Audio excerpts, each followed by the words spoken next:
Counselor Lee's supposed to be here. She may just be running a little bit late. Jeff, you want to go ahead and call the roll? Counselor Fiscal. Here. Sorry, Counselor Smallwood. Here. Counselor Hamblin. Here. Counselor Lee is We'll wait. here momentarily. Counselor Exner. Here. Counselor Schultz. Here. Mayor Pulliam. Here. All right, so pretty robust schedule tonight. I'll go over that, and then we'll discuss tonight's work session for the special district alternatives. We have a couple presentations this evening. One is for our fiscal year 2019 financial audit presentation, and the other is we're going to have the Friends of the Sandy Library showing up to provide us some presentation, some information. Like consent agenda, was everybody able to access the minutes okay online? Good, okay. And then under old business, city council goals adoption. I looked through those. I thought staff did a really good job of capturing our staff. Was there any questions or concerns on the goals? All right, great. New business transit master plan. And then amendment for existing agreement for engineering services with Murray Smith. Any questions on either of those two items before we get into it tonight? Great. And so with that, then we'll have an executive session at the end of our meeting this evening. Jordan, so the way I want to kind of set up this work session for tonight is we'll allow Jordan staff to kind of get through their presentation, and then we'll litter some questions and stuff after they complete that. And then I wanted to turn it over to Council President Jeremy Fiscal to provide a update on economic development meeting. And then, of course, Councilor Exner was there as well. I was there. We can participate in some of that, but wanted to kind of brief council on how that meeting went with that stakeholder group, and then we'll jump into the special district conversations. So with that, Jordan, do you want to go ahead and start us off? Sure. Thank you, Mayor. So tonight, really the purpose of this work session is to get additional input from the council on narrowing down the alternatives, so that the group that will be meeting with the survey firm tomorrow morning has some direction on shaping those questions and what exactly we'll be laying out for voters in the proposed district to weigh in on through a poll. And so, we've had a couple meetings now. We've had a meeting with the Parks Board. The council's had 2 work sessions, one at the goal setting and then a fully dedicated work session to this topic to look at boundaries, look at the scope of services, look at some different options. And so, we've been kind of building, kind of evolving based on the council's input and your conversations here about what kind of parks are included, what happens at the community campus, what about the annex building at Cedar Ridge. And so we've used some assumptions to come up with some different alternatives. Some different alternatives for you to consider, and of course modify or amend or give us further direction. And like I said, we'll have Councilor Smallwood, the mayor, and Councilor Schultz part of that work group, and then a Parks Board member, Don Robinson, will join us tomorrow morning too to work with the survey firm. I think that'll be helpful too, because they can guide us on how to craft that survey that can get us a good answer to the specific question we're asking. And that really is, what will you pay, or will you pay this amount to get these services? And clarity is going to be very important for that question, so people in this poll know exactly what they're being asked to vote on come, say, November.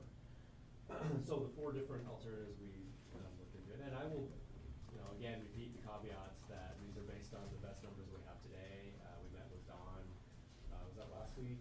To talk about budgets, get his input on any things that we're missing, and kind of listen to the Parks Board input too a couple weeks ago, that better to kind of aim high and come in low.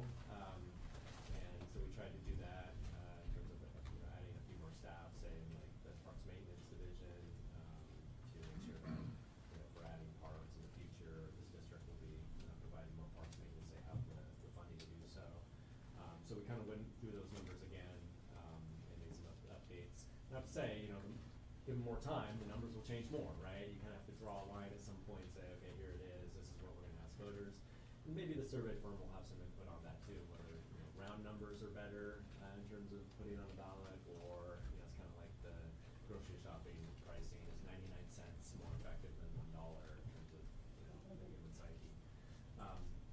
So really quickly, the special district alternatives, full board Parks and Recreation District, was the first alternative. The Recreation District, which would just include, recreation services and the recreation center at the community campus. And then alternative 3 would be just the recreation center at the community campus and then aquatic district. The boundary, that the council sort of narrowed down, there's 2 options. This was sort of our standard option, that is our baseline, I would say. And this is building off the Sandy Library District, boundary. And these borders reflect what we talked about before. It's all the Sandy Library District except for cutoff at the Welch's Elementary School, the Welch's School territory boundary on the east side, and then on the west side, the metro boundary. And this district, proposed district boundary is about $2.2 billion in assessed value. You know, would have to gather, as part of the polling, would have to gather, you know, what the population is and how many registered voters, get that information from the county. So that's one option, and this is sort of the baseline option that we built into the assumptions for the different alternatives. Second option is to add Eagle Creek CPL. That's the county's planning organization, community planning organization.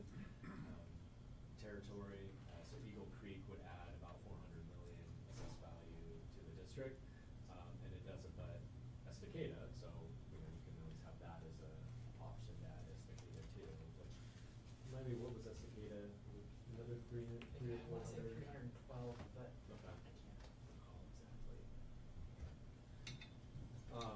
So I did send out a memo about this stuff, so that's basically what I'm covering. You know, we go over the different alternatives and then also the assumptions and qualifiers.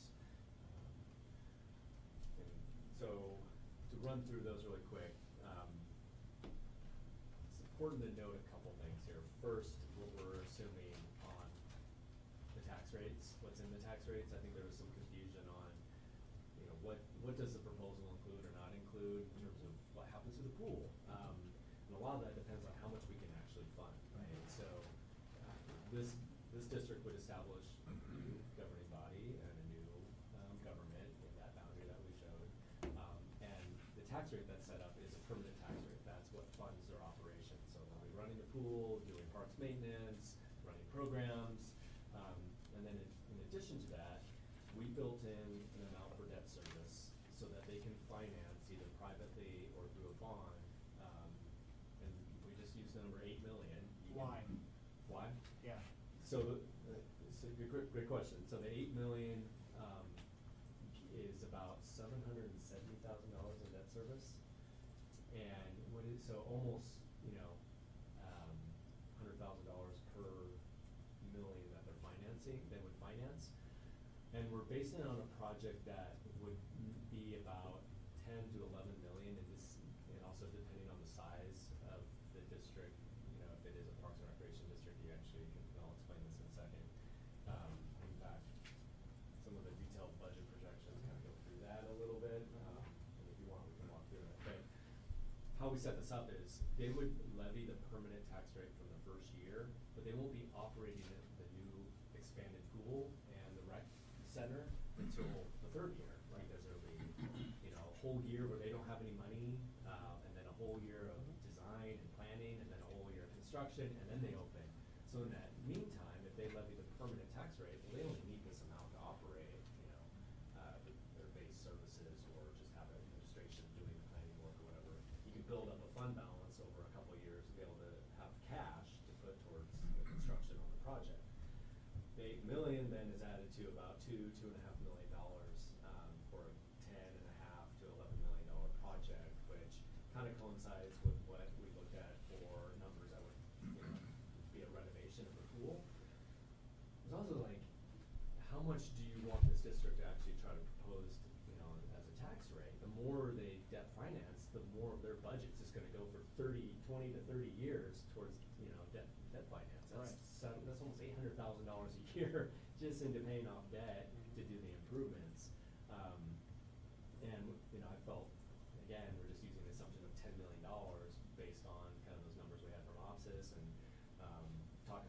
said that probably would be enough to do some improvements at the pool, whether that's, you know, a small expansion that we talked about, or, funding, you know, the improvements that we know that just the deferred maintenance needs of a 50-year-old building. So I don't mean to interrupt, but I do think that, at least with my conversations with different counselors, is that that's where the most confusion, is like, what is a small expansion, right? Like, is figuring out the definition behind what that, means, because, you know, we're talking $8 million, well, all right, we'll add a couple more, $10 million for an add-on to the pool. It's sounding like basically what it is upgrading the current pool so that it's operational as is for, you know, 20 more, I'm just picking 20, but for 20 more years until we start having maintenance issues again, which, that's fine. I mean, that's what we need to discuss as a council, is whether that investment is worth a 20-year operation. But is that accurate? I'm kind of looking at you, Tony, Yeah, it too. is, So. yeah. And that's based on, you know, what we heard from the survey, that the majority of people supported keeping the existing pool or, you know, expanding the existing pool. And because there wasn't like a clear 80% said expand, it was like 40% or something, between 30 and 40% for each. It was like sort of a, well, maybe interpret this as doing a, you know, conservative expansion and upgrade of the existing pool. Because again, the big priority for people in the pool is an indoor pool for year-round use, right? So we've been told, you know, a few times that our existing pool, the shell is in relatively good shape, and if you can use that shell, you know, there's, I forget the number now, but it was several $1 million of value just in that shell to build off of. But so we've been talking, you know, in terms of a renovation as opposed to a tear down and rebuild.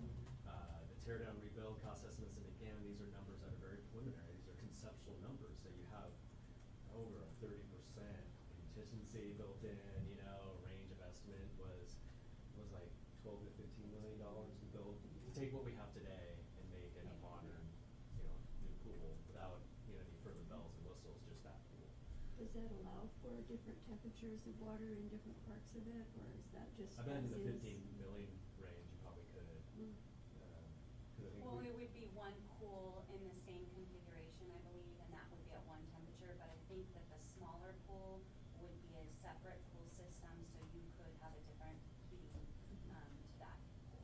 But you can't heat different temperatures in the same body of water. I was just wondering Yeah. which configuration was in the code. Yeah, generally with the, you know, the OPSIS and the pool people and things, they like our configuration because it is a 25-meter by 25 yard, which is, not common in, a lot of the high school pools, and that gives you the flexibility to do some competitions with, both seasons.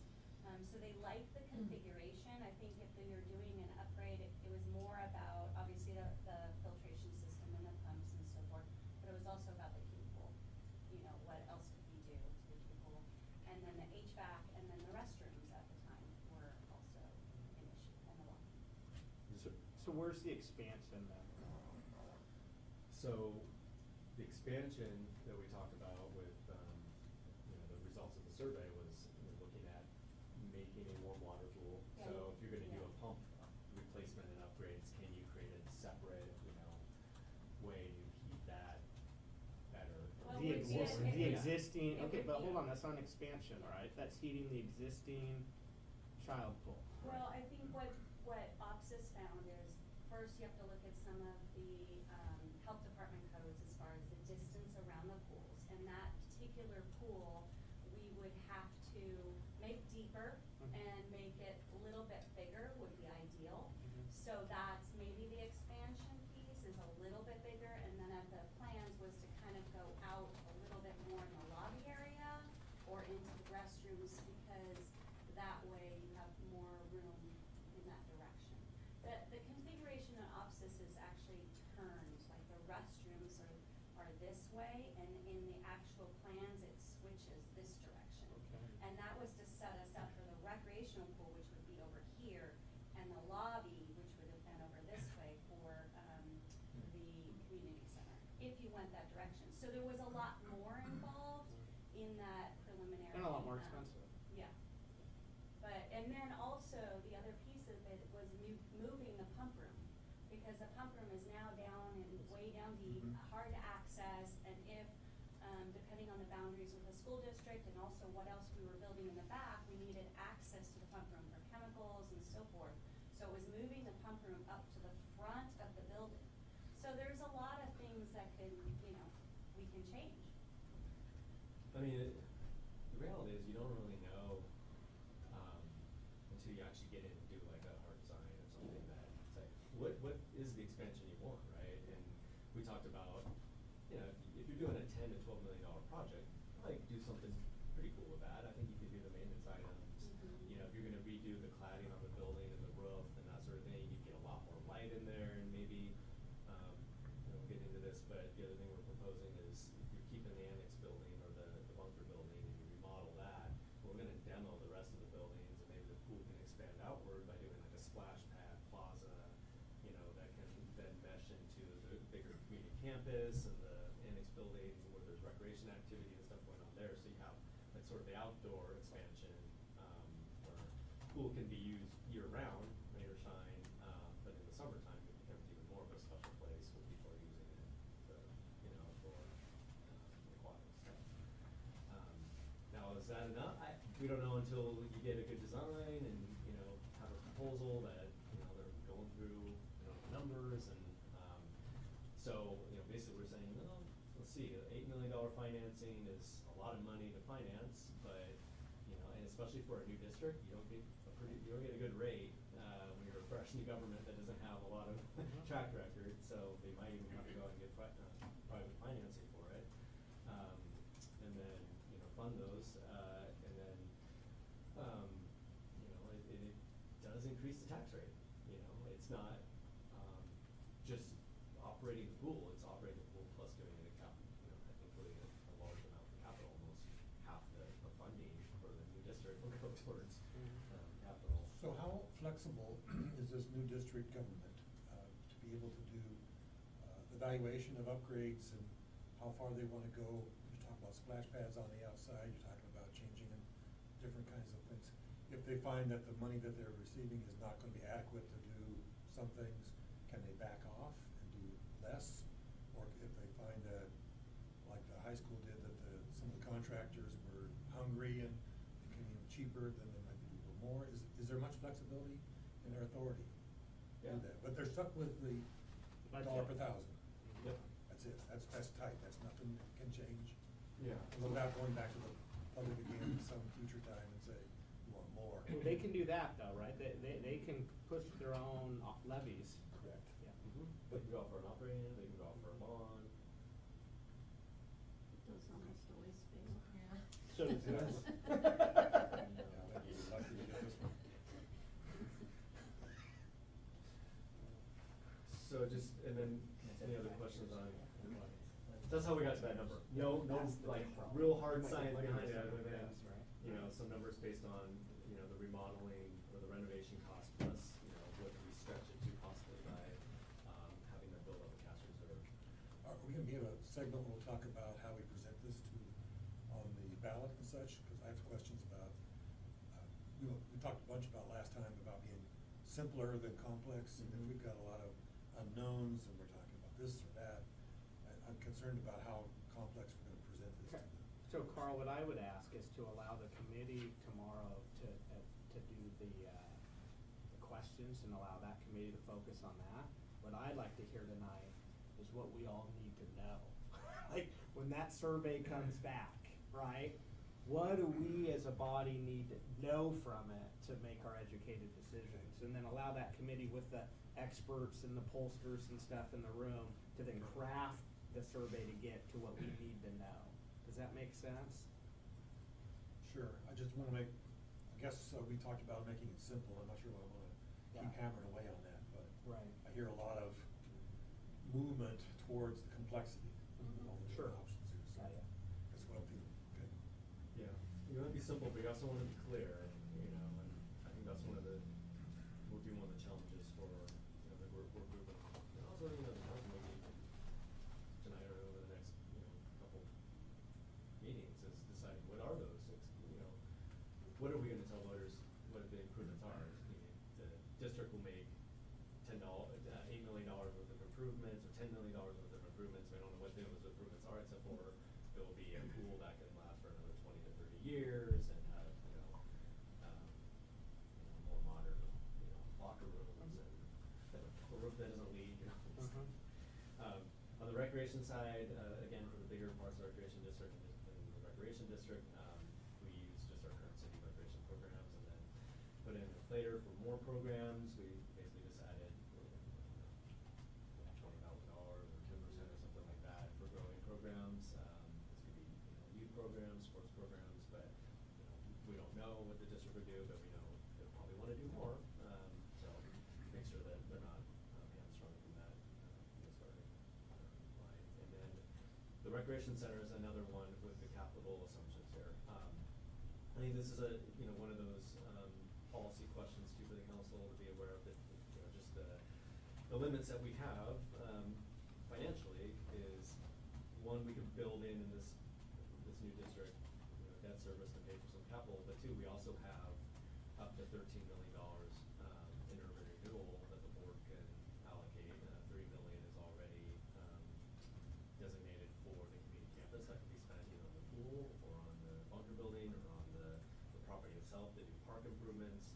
And then we have information that we can go out and do $10 million worth of more urban renewal bonds that can be spent on this project, but that pretty much spends every dime that you have in urban renewal. So that's probably a bigger question for the board and for the council to wrestle with. But what we're assuming is that in order to kind of make these assumptions based on your conversations about what you want to do with the bunker building, that we would do something to that building. The city would take on continue ownership of the building and that property, and remodel the Cedar Ridge Annex building, and then lease out, say, half the building to the recreation district to run their own programs.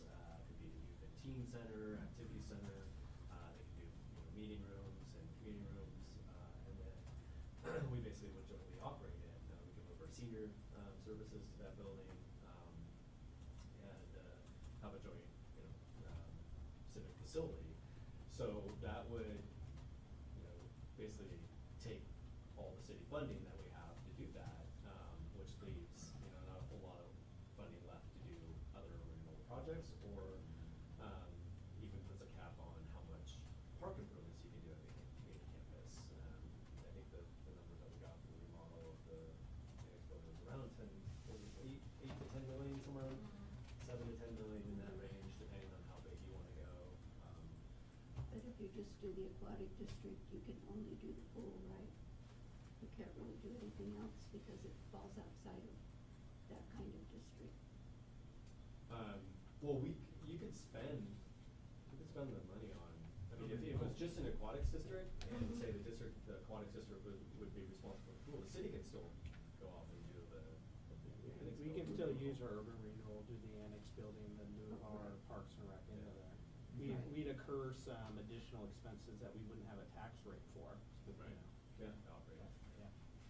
That was the original thing. But with the $1.12, you would actually put some money towards the bunker building or not? Or doesn't include anything for recreation in essence? It does. We built in, basically a budget for the recreation facility to, have somebody as a, manager of the facility and, custodial services, and then also put in some program expenses, like I said, to operate maybe a youth and teen center, things like that, to run programs out of that facility. So that's in alternative. That's in alternative 3, which you guys are gonna come up with names for these things. The regional recreation facility district, which would be focused on, just the aquatics, so, upgrading the aquatic center, and then partnering with the city to do remodel of the annex building for a recreation facility.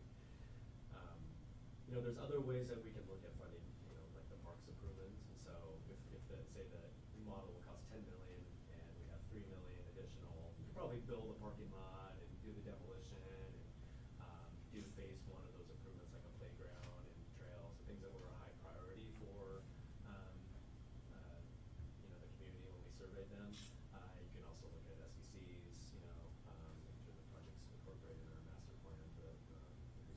SECs, or using that, SECs for that project. Grants, of course, state grants, other grants, available on that project. And then I mentioned the timing already on the assumptions, but it's something also, we haven't talked a lot about, but just how the timing works on establishing a district. I mentioned that lag, so if the district's established in November by, vote of the people, really they're not gonna probably meet, the board's not gonna meet until January at the earliest, right, because they're not sworn in until January. And then they won't collect taxes until the following, October, they'll get their first property taxes. So in the meantime, they're gonna need some funds to hire an executive director, start doing some of this planning work, and we'll probably have to do some sort of IGA with the city about, transferring services over and staff and things like that. So that'll take some time, it'll take some money, so we just built into the budgets and assumptions that the city would loan them $130,000 or something like that for that first year. They would then repay it the next year after they receive those funds. And then, sort of the reality of how capital projects work too, in terms of timing and stuff, like you have that, a full year basically of design and permitting, and if there's land use involved and that sort of thing, and then a whole year of construction, and then it's finally able to open, 2023 or 24. So, question, based on these assumptions, we're assuming we're trying to build up a fund balance, or the district would wanna build up some fund balance, to pay for some of those improvements. Well, that comes at a consequence of not immediately opening the pool in its current conditions. And so, you may have the pool closed until 2023-24 unless they open it for that first couple of years, and then close it again while construction happens. So, it's also. We've been through that one. Yeah. Open, close, until open again. Okay, so like I said, alternative one is the big Parks and Recreation District. That includes everything. It's $1.63 is the numbers that we've landed on. The Recreation District is the same as alternative one, except for we remove parks and parks maintenance. So it doesn't include those services. The city would continue to maintain their own parks. And then alternative three is, we covered, is just the recreational facility. So it would only include the pool, and then they would operate that recreational facility. We would continue to provide our own recreational programming and parks maintenance. And then alternative four is back to just doing aquatics. And that number, the 78 cents, again includes the debt service allocation for doing, the $8 million in financing to do improvements. We did look at the number, try to bring that down. So basically, if you remove the capital and just said, hey, the district will just operate the pool, we looked at, as a starting point, because this might be a way to sell it to the public, it would be the exact same amount as the library district, which is $39.74. Yeah, and yeah, they can, actually, it's about around the number they would need, plus maybe a little bit extra, but it's like 800-something thousand, which should be enough to operate that pool. Till the pump breaks. Till pump breaks or something like that, right? So, they'll get them by. But then, the council or the board would have that option too, that, you could, dedicate urban renewal capital towards the aquatic district, chip in, basically say if this passes, the city would contribute, $3 million to fix it up as best as we can. Try to make that more appealing, but, I would say that's probably like the low end, right? Trying to match up to the library district. No renovation, no expansion, but this one is just get her back up and running, Right. fix the leaks. Yeah. You can Good come work. around. Yeah, and we could probably sharpen our pencils and get it down even further, than $39.74. We said, hey, it's the same, it might be a way, we've seen districts sell kind of past that way, they say, you already pay this amount for a library district, would you support that same amount for a pool district? Yeah. But you don't get the improvements or the renovations unless they go out and pass a bond, or the city council decides to issue city bond. Right. And then what happens when it's no longer enough, when Right. there's such high maintenance needs for that pool, and they have no ability to pay to fix it? Yeah. we've just passed the buck to a new board of volunteer citizens to take the same shots we did. Yep, exactly. Inflation and everything. Yeah. Yeah. I mean, that's the situation we're in, is we inherit a pool that has 50 years worth of needs, you know, and it's one thing to, you know, try to pass a district. We've seen other aquatic districts that start off like, they're pretty affordable, right? And they end up kind of getting in similar situations over time, but it has a high bar immediately because we know we're kind of operating on borrowed time. Borrowed time, those needs. Remind me, I guess, of what the lifespan would be in this particular case for that pool. Are we talking, Mayor says 20 years, is that some timeframe? That's kind of what they tell you nowadays when you replace systems is, you know, I don't know if it's a warranty or something, but it's like 20 years, yeah. Yeah. That's what was in the plan, and officer said it was Yeah. for 20 years. Let's see, that's 69, right? No sweat.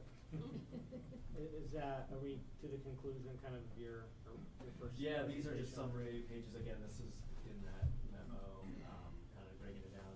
You know, I did include what the tax rate would be if you expanded to Eagle Creek. That's a political question for you all, is, you know, do you wanna, we don't know exactly how many voters are there. Mayor probably knows the precincts or something, but, you know, you can drive it down, you know, by 25 cents on the full big district, and then by the time it's aquatic district, about 11 cents, which can save the average taxpayer $23 a year, by including, you know, a bigger area. And then, you know, you've seen these before too. These are the property tax impacts for those different alternatives. You know, the average assessed value home is about 210,000 in Sandy. So, you know, the big district, you're looking at 320 to 330,000 or dollars a year. And then that, again, matching it to the library district, you can get, you know, closer to $80 a year. And then is there an approximate idea of what it would cost us to just tear down the pool and then build it almost exactly as is, but somewhere else? I think that's what 15 million was. Is Yeah, it it? was Yeah. that 12 to 15 Okay. million range. And right now, we're looking between 8 and 10 in improvements, Mhm. so your difference is about $4 to $5 million. An idea had come up, before, with the urban renewal district and using urban renewal money, you had to build it inside the urban renewal district. And at that time, the district itself wasn't as big as it is today, Mhm. because we've expanded it in some other places. Mhm. So the opportunity in looking for a place to do that wasn't there. I think there is places today that there could be. Yeah. Or just building it farther down the park was an idea, or Mhm, right. like skate park, where it's flat. Right. But anyway, that had come up, yes. So for about 3 million, 4 million bucks more, we get a brand new, Yeah. than we do if we renovate. Okay. And it's about $3 million That's what, difference. yeah, that's what they tell us. I mean, to build a pool like we have, you can, you know, it won't have the bells and whistles. Probably, I don't think you can do a full recreational pool. I mean, Andrews did one for, I think, 8 million in 2008 or something, but. They went up the. Labor's down, materials down. The last 12 years have been. Interest rates some are of the last- low. Yeah, it's different times now. Lake Oswego's looking at a pool, a joint pool with the school district. I think it's 30 million, for its stretch, what is it, 25 years 25 meter, I think. stretch? Well, 12 lanes, it's with the, yeah, it's 12 lanes, it has a bulkhead that. Yeah. Quite a bit more than You ours. can put it in the Warm middle, weather- then you weather can adjust environment, it, so wild that person. if you put one in the middle, then you could have 2 bodies of water. Corvallis has one. So there's obviously a big difference between alternative one, which is very, much more complex. It's got a, you know, I didn't touch on this too much, but it's a little more squishy when we're talking about parks and we're talking about recreation, especially as we try to sell this in. And we talk to people about, what are you getting for your tax money? You're gonna pay, you know, $250 a year. You know, what am I getting that I'm not getting today? You know, a little, you know, the bathrooms are cleaned more often, or, because it doesn't include more capital for parks, doesn't include building more parks, at this point. Like, you know, again, that would increase the tax rate if we wanted to do something like that, like I did with the aquatics portion. And then on recreation, again, we haven't done a recreation master plan in terms of what this community, you know, wants. We we've done surveys where, you know, we know there's interest in more playgrounds and things like that, but in terms of programming, you know, we would love more places for our youth and our teens to go. Our library is overwhelmed with them. It'd be, you know, great to have a facility where, you know, the community can come together, a multi-generational facility, for example, like the original, you know, plan kind of envisioned. But, you know, those things are harder to define, you know, especially as you try to run these numbers. And so, you know, alternative 2 and 3 is sort of getting at that blend between the two. 3 got to more of what we kind of heard the council narrowing in on a little bit more with, in terms of, you know, focusing back on the campus, which was sort of the start of this survey, focus on aquatics, how do we, you know, fund running something special and building something special at the community campus. And then alternative 4 is, you know, looking at something that could be, you know, easier to try to sell to the voters, that it's more affordable just to have a school district, but you forego, you know, having a tax rate to support, you know, operating a recreational facility. And it just will put more strain on our budget, which, you know, we could reprioritize and figure out how to do that. But Okay, with that, you wanna kinda kick us off on the economic development? Yeah. Oh, Jen, did you ask that question? Oh, yeah, you can. No. Sorry. My question was, I know you did a lot of research on this, how restrictive is the term recreation district? Is it so restrictive you couldn't bring in parks later? I Because don't think, parks are whatever you recreation. call it, it falls all under that same ORS, Mhm. you know, whether it's a recreation district or a parks district, so. So you could, if you chose later to add parks. But the tax rate always remains the same. Right. Yeah. It'll always be locked. Yeah, one last question I'll be quiet about. All these options do not include things like going out, looking for grants or some of the pool, corporations and helps that we have throughout the United States, right? Yeah. So but the district could go out and go after those kind of things as well, and so that would make the ability to improve, but wouldn't change any of the rates per thousand. It'd still mean that rate per thousand would come in, and then if they wanted to, they could go out, spend energy, bringing in more money. Yeah, I mean, it's hard to build those things in just because it's not known that they would be able, they'll get them or whatever. You can't really base it, and they say they don't get it. True. Sorry, you did That part, right. We'll move these in. Okay. Okay. So, we did this presentation, last Wednesday, similar to the. Oh, it was? Wow. It's not even a week ago. Yeah. It's the 3rd time in a week and 2 days that we've heard the presentation. And it was good. It was good to have another set of eyes on it. It was for the Economic Development Committee that we put together. Jordan and David were there as staff, and we had 10 committee members there. 3 of them worked there, and out of those 10, it did include Stan, Carl, and myself on that.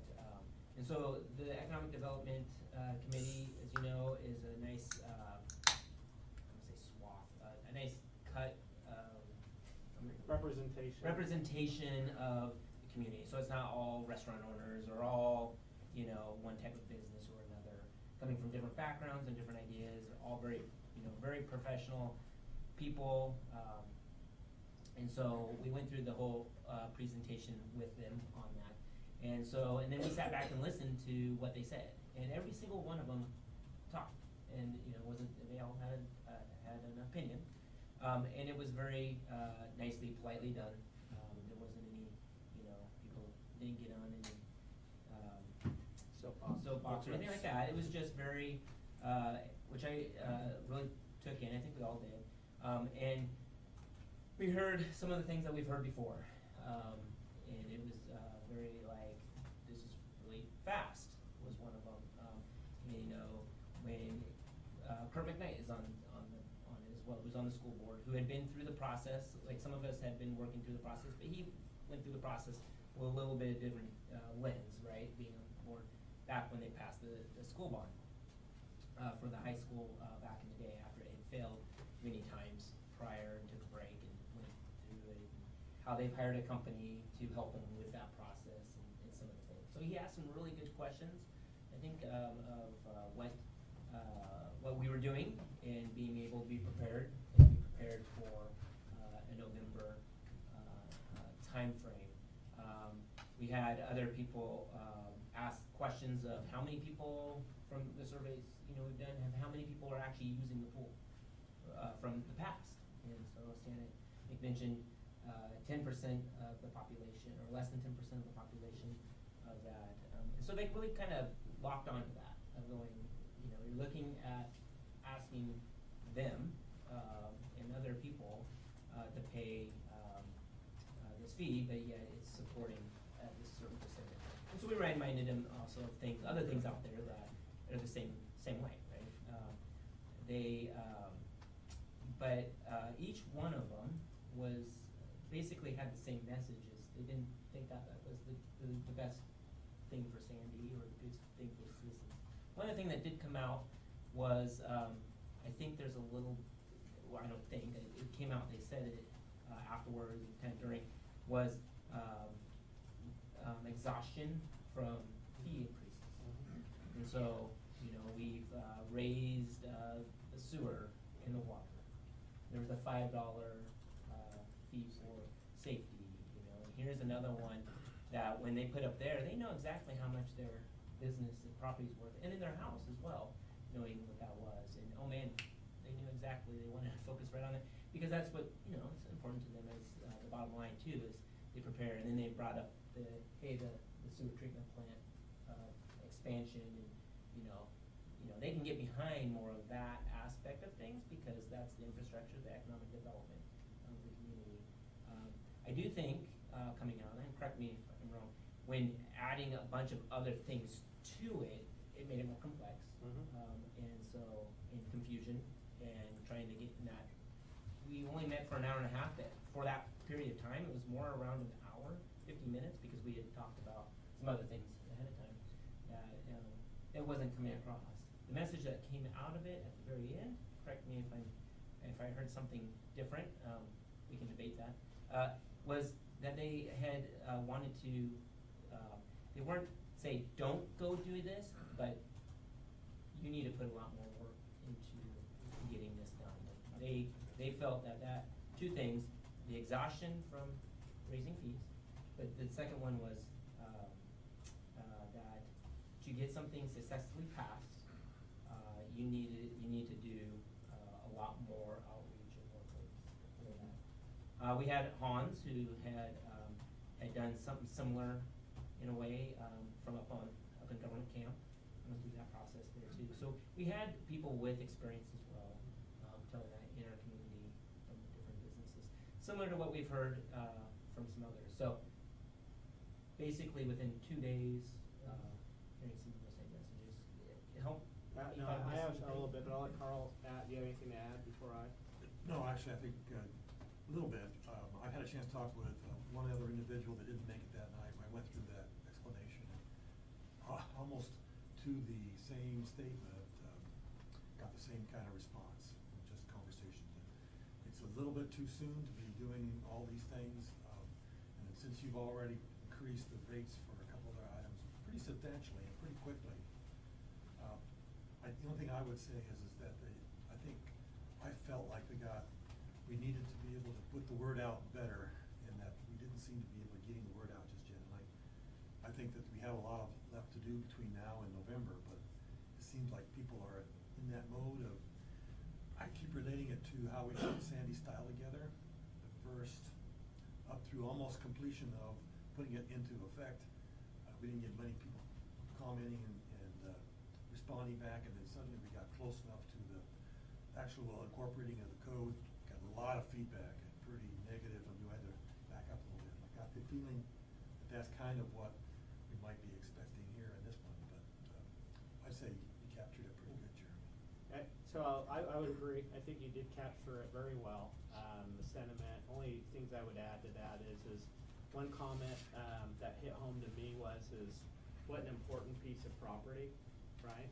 Talking about tons of acreage that runs adjacent to our downtown core, we got to do it right, which I thought that was, a very strong point. The other thing is, I was the one that kind of spearheaded putting together this committee, and wanted Jeremy really running it for a lot of reasons. Just so talented. But I do want to say, and so I feel like the feedback is vital. And we should take that in. But we also should never allow one stakeholder group to have veto power over anything that we do. So, very important discussion, very important feedback, very important for council to weigh and converse and to take in and talk about. But, no one organization kind of has veto power over what we're doing or what we should do. Did you guys share the survey So, survey number? yeah, and we did, and we went over and we talked about kind of the old survey and the new survey and the momentum and all that.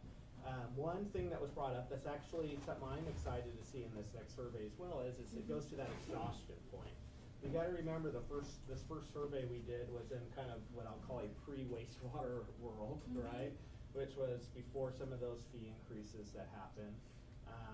And so there's a little bit of some more awareness and stuff, I guess the word exhaustion on some of that stuff. So it'll be interesting to see what this survey says. So with that and that feedback, where I'd like to take this group in the time that we have left is we have this committee meeting tomorrow. Knowing kind of what we've heard from a couple stakeholder groups now, our Parks Advisory Committee, our Economic Development Committee, and the factors, and just thank you again to staff for all the work that you guys put into this tremendous amount of work, I know, very appreciated.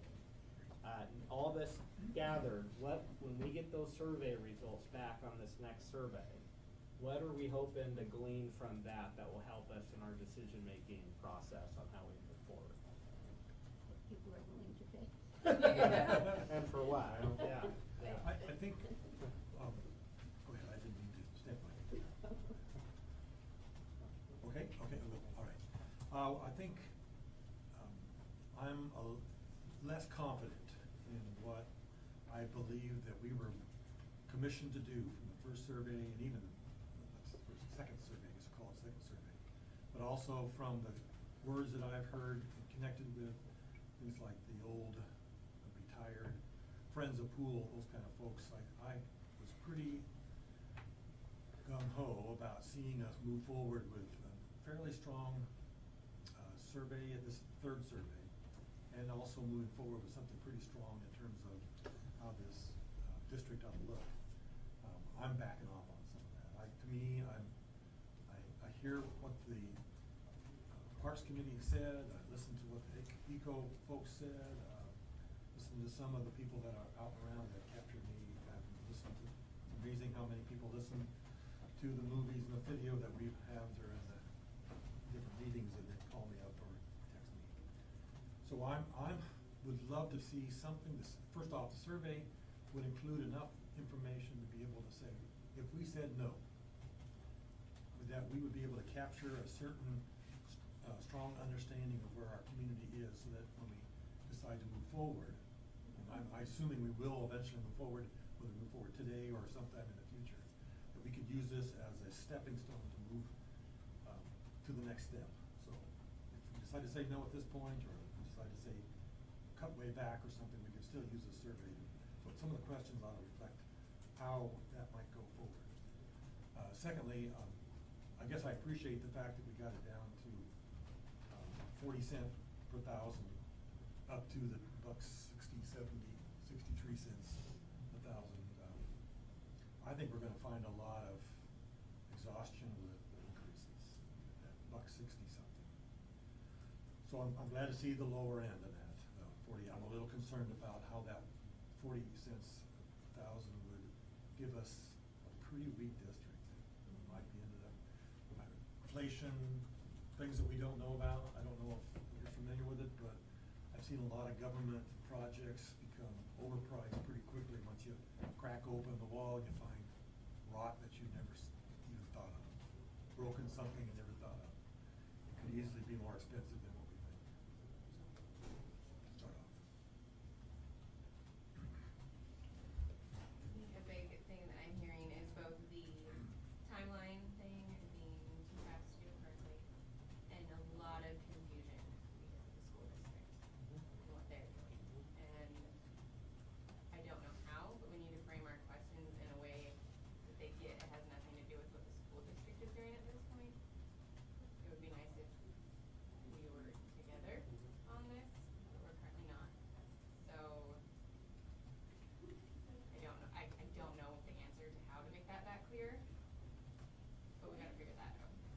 Does anyone know what the rate would be for the school district if they proceeded? Their survey results are gonna be at the end of this month, next week, and that's kind of their like, way that will start to narrow down what they're gonna ask. And if they decide to ask. Exactly. Is there anything, is, out of the options, is there anything that's standing out as, wow, I mean, we're not, why even ask it? Is a big one. Big one. Top two. Yep. Yeah, I'm gonna say top two. Well, now it's the last I did two. the math It used on- to be the top on two. the- Okay. The ones on the left. The most I don't expensive. see, I don't see us doing that. The guys are on. Well, what, Well, this one? it doesn't matter, they're both, Which one's they're the both, they're both Yeah. show the alternatives Okay. and, The number, yeah. and all that. Now, after, meeting, park board, meeting with the economic development committee, people communicating with us, me, you all, I would say the same thing. We wanna know, where does that sit for people we're pulling as well? I think we're all saying the same thing. Mhm. So, but then also, knowing, should that be done? I don't know how to phrase the question, but, is November, would it be viable for this November, or would it be viable for another election? Kinda like like, are different- you planning on buying a car in the next 6 months? Well, Yeah. well, the reason I say that is because what I heard from two different groups and other people, is that, to do that right, and the exhaustion that we're getting, cause I hear that, and the exhaustion's not gonna end, with other, rate increases we have for the sewer or for the water, is,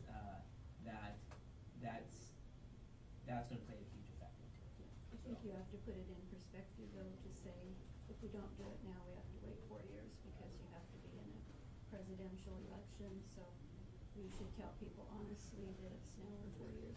Well, and to that point, the timeline, Yeah. right? Like, I mean, look at the timeline that's presented to us today, even if we're successful in November, we're still not opening doors till 2024. Right, and so some of those things could be brought together with the committee that had done, some more stuff for when it does go out, you have that available for it. We've heard that a couple times, so anyways, I don't know how you frame that in a question, but Yeah. that's what they're there to be the experts for. So sorry to add this in, it's just something I forgot to add on from the economic development deal. So I have viewed this as an important project to Pleasant Street, because of the location and where it lands on Pleasant Street and all our goals. And it was very much brought up, hey, you guys, just remodeling this swimming pool is not going to do anything to Pleasant Street. And that's true, right? I mean, now there's a variety of different reasons why you would still wanna proceed and do this project. But, I mean, just be aware that, doing just a standard upgrade of the aquatic facility, it's going to very much look and feel and be kind of how it is today. I mean, we might do some more paving and stuff, but it's gonna be what we have, right? I still think it's going to draw in more people, that if we've got an aquatic pool, for example, that's really doing well, we're gonna have people coming in and out of that, and I do believe that will affect some of the local businesses. Just real quickly, and I'll be quiet because we're about 5 minutes to go here, but, I'm really concerned about the 40 cents a thousand one. Yeah, I was gonna say the bottom That is doesn't out work for for me me too. either. I'm pushing more towards the next one up, the 78. Yeah. Yeah. I don't think I it's think realistic for It's not really. sustainability. I don't wanna be in trouble again. Mhm. I think we really need to do 3 to attract enough people to vote for it. That just doing the pool. Yeah, I agree. Is not going to do it. So we're surrounding around kind of alternative 3 and 4, and then just to clarify, so there's no improvements to the acreage around this Sandy Community Campus in alternative 3 though. Alternative 3 is just the upgrades to the aquatic facility and the city, renovating and donating a community center that would then be operated by the district. Yeah, let me try to frame this really quick. So, based on what cost estimates we have right now, and again, caveats, those are conceptual, like. Which, by the way, I think that needs to be in the survey, you guys. Yeah. Yeah. Like, I wanna be as transparent with this thing as possible, that we are, hey, voter, we're moving quickly here. This is the timeline and why we are, based on that information, how do you feel? Like, I don't want there to be any surprises on this thing. Yeah, we don't have a design for any of this stuff yet. Right. We just have conceptual Yeah. cost estimates. So 9.5 million for the aquatic center renovation. So that was like the building, you know, to basically make it operable for the next 20 years. So that's how we got kind of to that 10 million plus give them another kind of $1 million I think we can squeeze out. Maybe they can do a small expansion. Especially if we're partnering with them for a remodel of the middle school, which was, looked at 9 million if you had demolition and site improvements. So if you had, you know, putting in parking and demoing the gym in the middle school, so, you know, that would be what the city would pay. And then the community campus park improvements, this is going back to the, you know, the OPSIS plan for phase 1 of the park improvements. It's just phase 1, which was, putting in a playground, building parking down there where the existing skate park is, and, you know, sort of those first park improvements on that upper level. That was like $3 million, $2.5 million for the site development costs. Again, conceptual, could be off by 30%, you know. But that's there's in lots of this though, conceptually. That could be conceptually in, alternative 3, if you're willing to commit all your urban renewal dollars. So 3 million that's already designated, plus another 10 million that would go out and sell bonds next year for. District is bringing cash, you know, so they're levying at the high rate. They're gonna bond, get 8 million, and then, you know, as a city, we'll probably have to look and see if we can come over cash, either through SDCs and other, you know, cash savings through, you know, we're not gonna do, you know, put money into the pool anymore, for example, you know, so we'll have some savings that we can try to come up with to fund, you know, a $20 to $25 million all-in project. So, that's just a funding plan that was put together in, you know, a day, so. All right, so then what we'll do is we'll have our committee meet, tomorrow. We'll start putting together questions, just like last time. Council will have the opportunity to review those questions and stuff to see what direction it's going. And then we're off. That work for everybody? All right, I'll adjourn into our council meeting. So the thing I was doing before. Still this one, just not here. All right, is everybody set up? But go ahead, I will fumble until I need. You need a different mouse.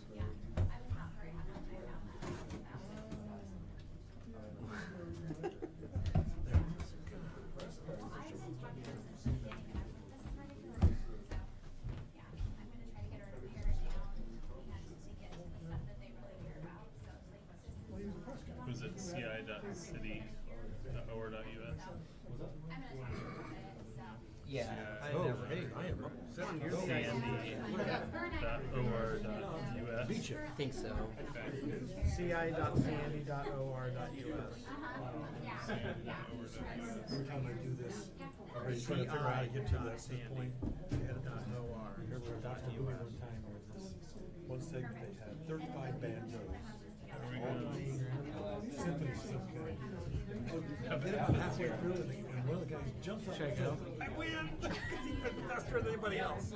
What? I'll call this city council meeting to order. Please join me in the pledge. I pledge allegiance to the flag of the United States of America and to the republic for which it stands, one nation, under God, indivisible, with liberty and justice for all. Packed house tonight. Welcome, everyone. I appreciate everybody being here. I'll start with Jeff calling the roll. Councilor Fiscal. Here. Councilor Smallwood. Councilor Smallwood. Oh, we lost her. Did we lose her? Why don't we try to call her, and then if we don't reach her, it is an excused absence as she's on call for her fire duty tonight. Councilor Hamlin. Present. Councilor Lee. Here? Councilor Exner. Here. Councilor Schultz. Here. Mayor Pulliam. Here. Say dial her in. We always start off with kind of a review of tonight's agenda. We will go to changes to the agenda, which we don't forecast any to be tonight. Then we'll move to public comment. Public comments, opportunities for members of our community to address the council on an item either on the agenda tonight or not on the agenda tonight. We'll then move to two presentations. We have a fiscal year 2019 financial audit presentation, as well as our friends of the Sandy Pool are here. Sandy Pool. That's from the last discussion. Friends of the Sandy Library have a presentation for us. We'll then move to our consent agenda. Under old business, we have the adoption of our revised city council goals. And under new business, our transit master plan draft, as well as to discuss some amendments to the existing agreement for engineering services with our consultant, Murray Smith. We'll then go to our city manager and council committee reports, and we'll end this evening after we adjourn with the city council executive session. With that, I will go, is there any changes to the agenda? Seeing none, we'll move to public comment. Is there any public comment this evening? All right, on to presentations. Fiscal year 2019 financial audit presentation. I don't have a name. Sorry, I apologize. Okay. Yeah. I can introduce myself. Okay. Yeah. I am Tanya Moffett, and I am the partner with Marina and Company, and I am here to present two beautiful financial statements. The first one is the Comprehensive Annual Financial Statement, or the CAFR. First thing that I want to note about the June 30, 2019 Comprehensive Annual Financial Report is that in order to be a comprehensive annual financial report, your finance department has to put in a lot of time and effort. So if you notice the Sandy Urban Renewal Agency, it just says financial statements on it. It's not a comprehensive annual financial report because there's a lot of extra things that go into a comprehensive annual financial report.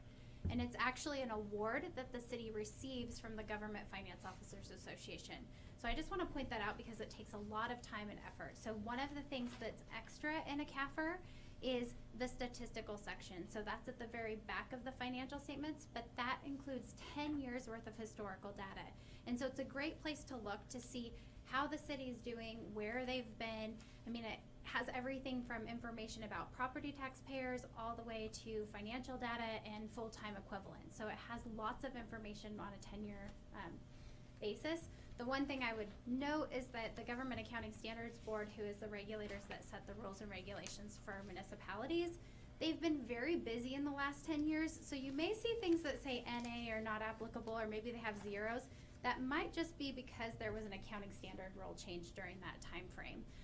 But I do want to point that out because that takes a lot of time and effort from the finance department to put that together, and other departments sometimes as well, to gather that information. But that's something that the city received for the June 30, 2018 financial statements, and we anticipate that they will receive it as well for the June 30, 2019. So I just want to point that out because that's extra. It's an award. It's great for your citizens and for you. So I'm happy to report that we have an unmodified opinion, which is the highest level of opinion that we can give on a financial statement. And I have that for both the city as well as the Sandy Urban Renewal Agency. So that's the highest level of opinion that we're allowed to give. If you're looking for a high-level synopsis of the financial statements, there's what's considered the management discussion and analysis. It's a great place to look because it has 2 years worth of information. It also explains why things have decreased or things have increased over the year. So it's a great place to look for that information. It's not audited by us, but we do read it and make sure that the information is consistent with throughout the financial statement information. There are some estimates in the financial statements, and probably the largest one for the city of Sandy is the pension liability. Everybody has it. The unfortunate thing is that that number is significant to the financial statements. The nice thing about it is that city staff is not making up that number. That number is coming from an actuary, and it's based on actuary science.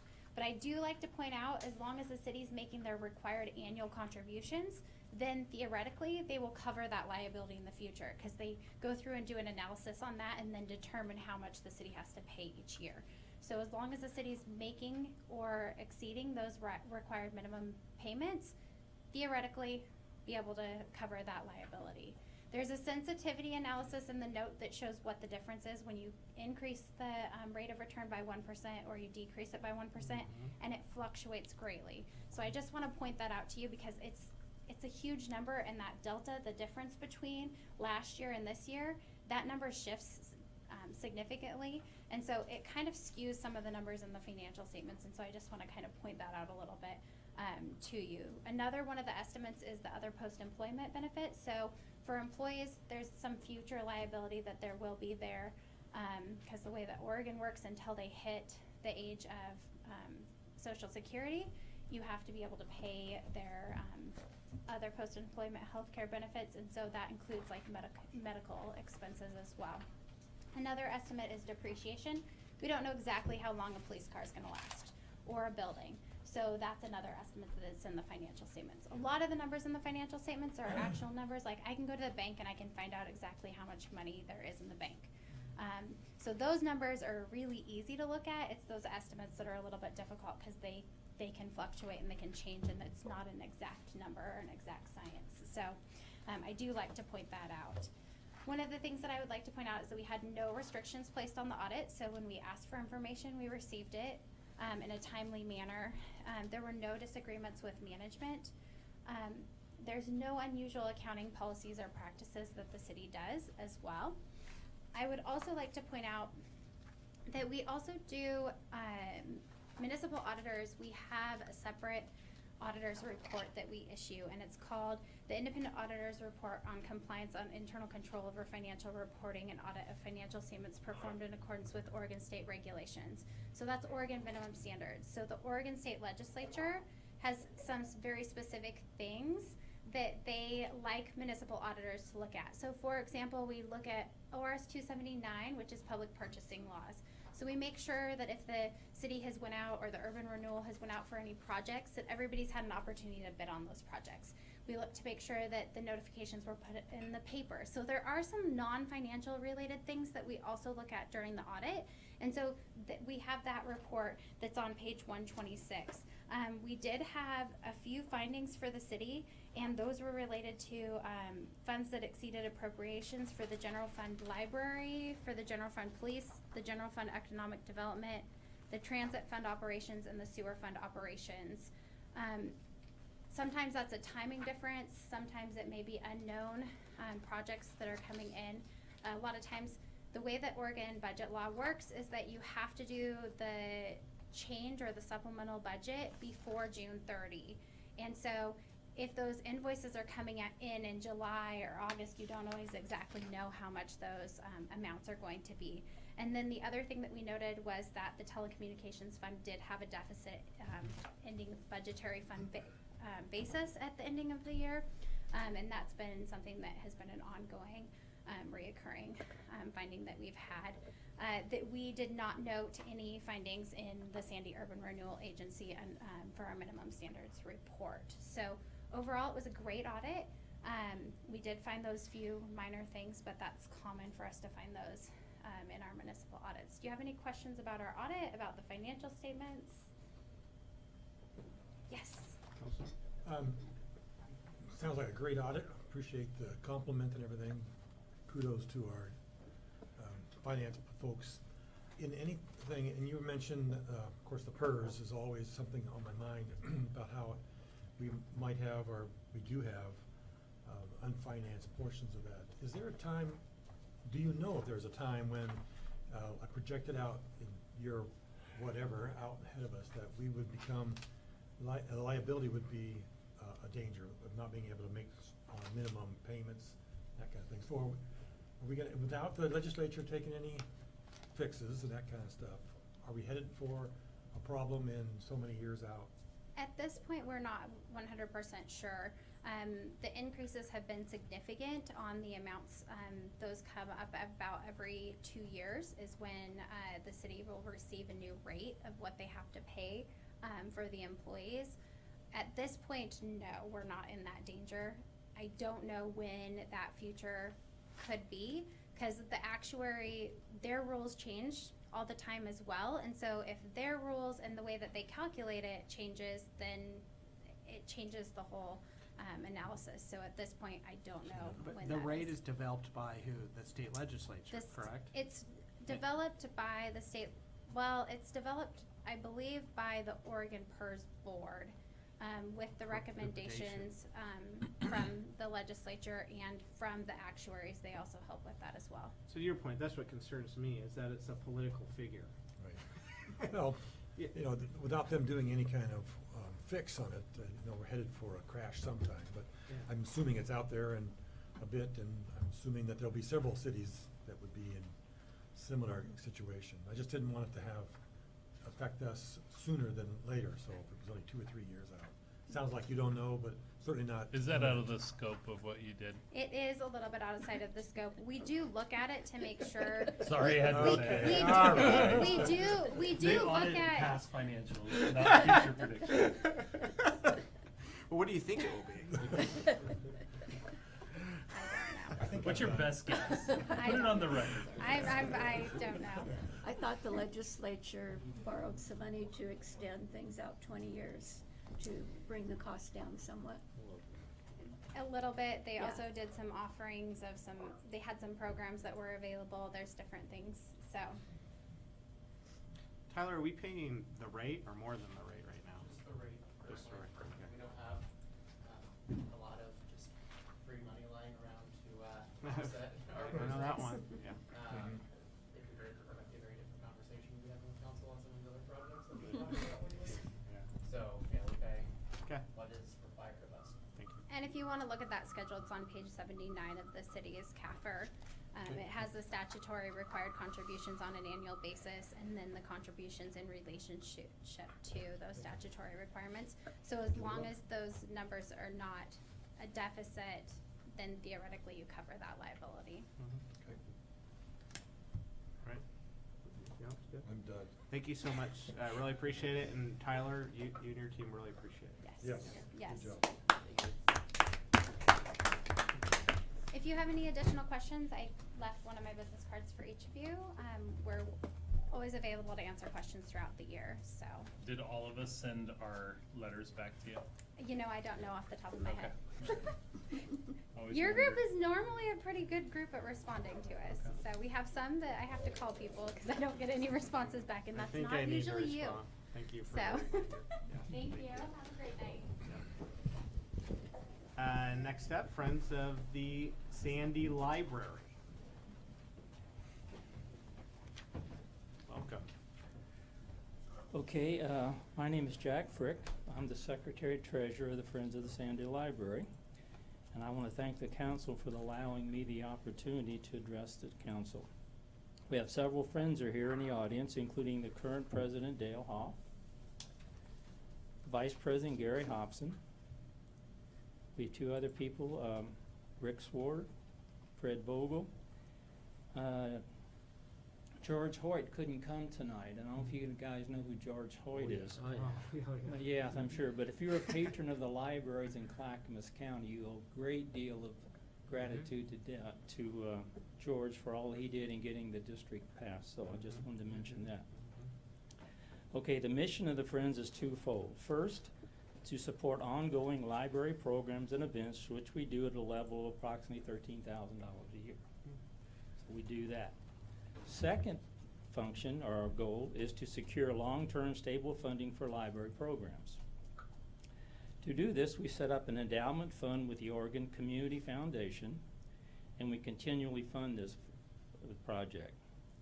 As of December 31st, 2019, the fund would generate $13,557 annually in perpetuity for library programs. Okay.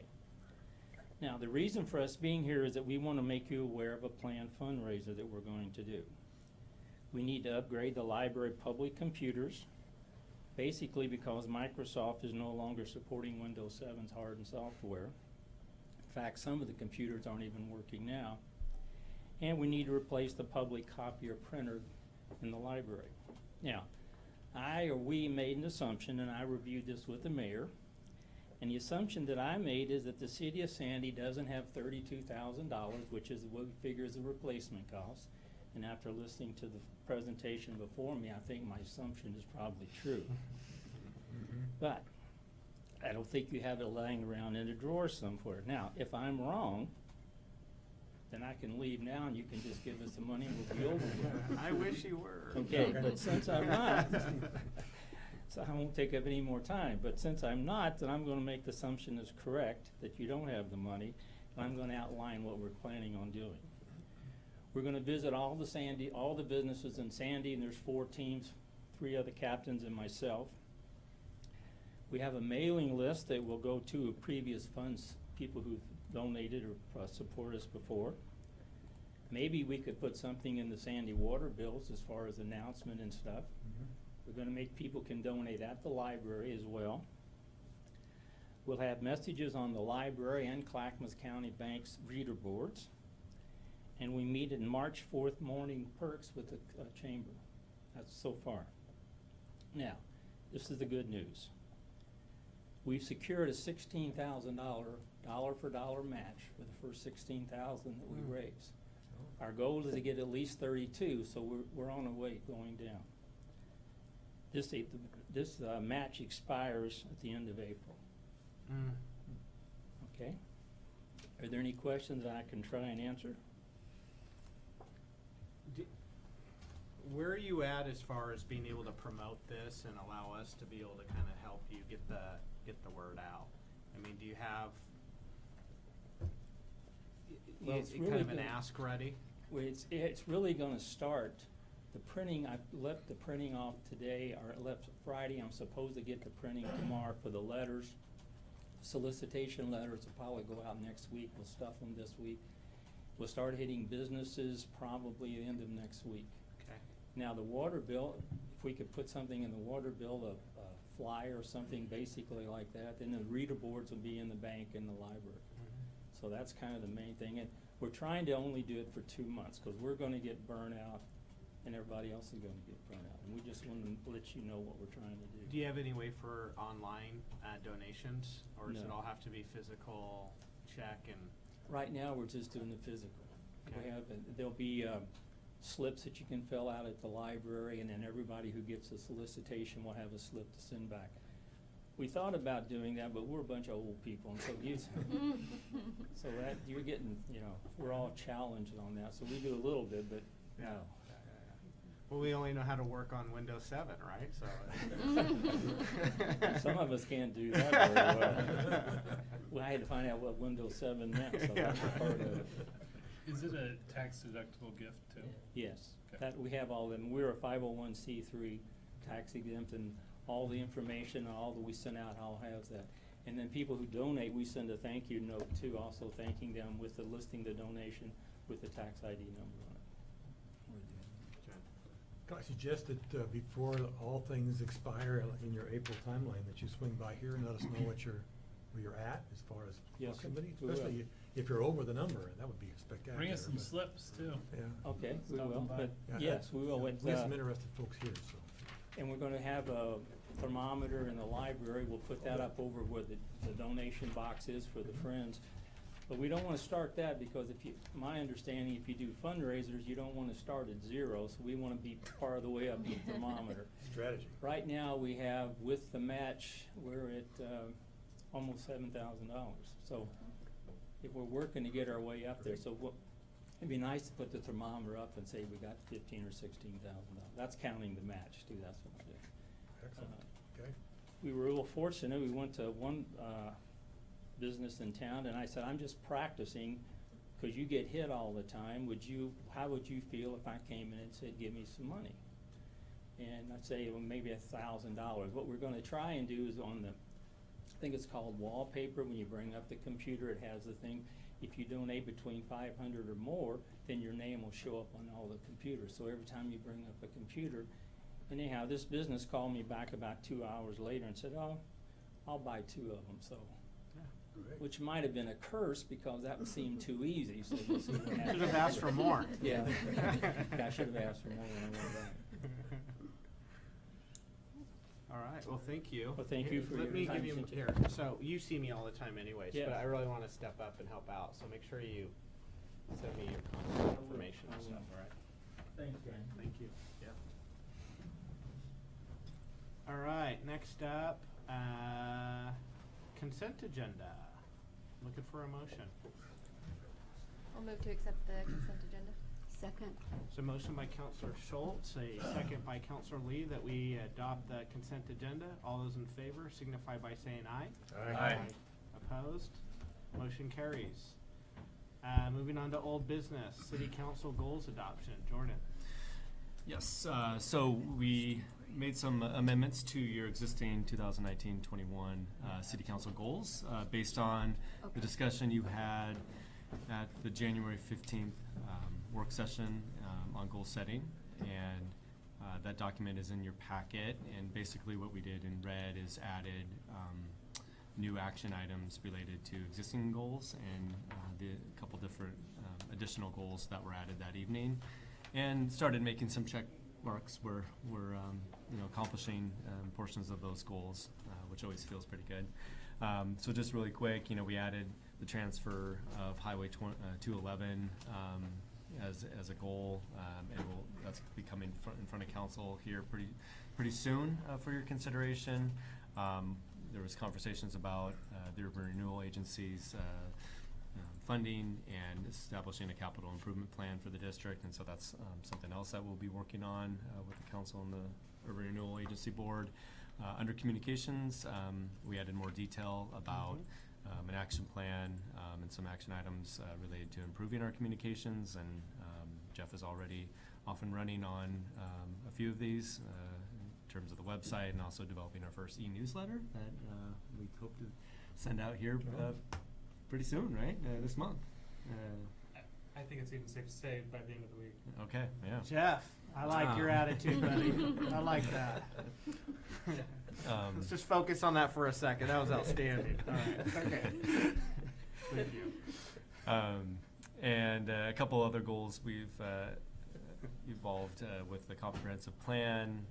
Council talked about starting the public engagement process, so we'll have to kind of develop what that is. And I think coming up next month, we will have that work session on the comp plan and the next steps for that. So we can start that work there. Wastewater, developing a funding request for the next legislative session. And then we get into the section where we've added more new goals, new categories of goals. So sustainability, developing a resiliency action plan. Sort of took the liberty to sort of put a name to what this plan is related to sustainability and making Sandy a little more resilient and green. And I think Councilor Lee has an update on probably during her council report about that. Childcare, already there's work being done about how the city participates in increasing the availability of childcare services in Sandy, and then affordable housing, and then finally recognizing sort of the work that's been done already in this year and the council's interest in expanding our economic development activities and goals related to that. So that's your amended goals for this biennium, and we'll welcome any feedback or changes.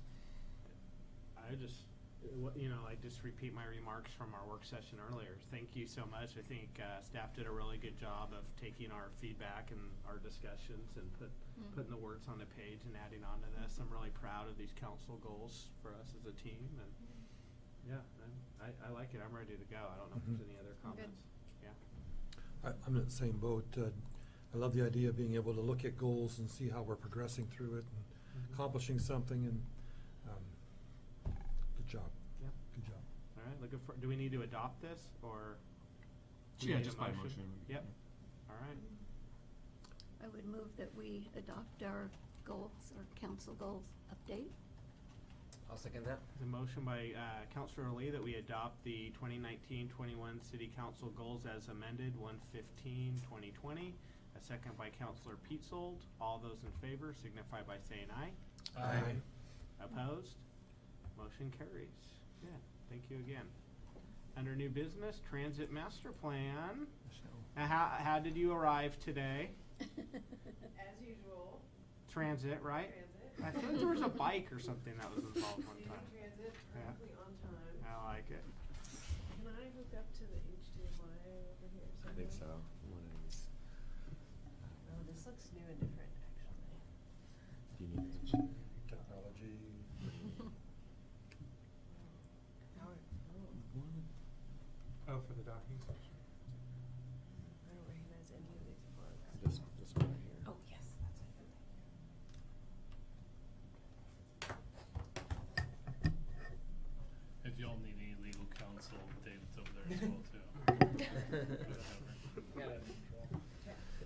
See you, Seconded by David. John. Actually, don't ask him any questions. What, John or David? David. He gets paid whether he does or doesn't. Okay. Okay, great. So, I'm Michelle Poirot. I've met all of you before at some point, with a firm called Jarrett Walker and Associates. We are transit network planning specialists. And Sandy Transit is today is part of a transit network and is part of a growing transit network, involving many neighbor agencies like TriMet and I don't know. Also Clackamas County with your Mount Hood Express, and even there's now transit service going right through Sandy to Bend multiple times a day, private providers. So we've been working on this project with Andy since I think a year ago.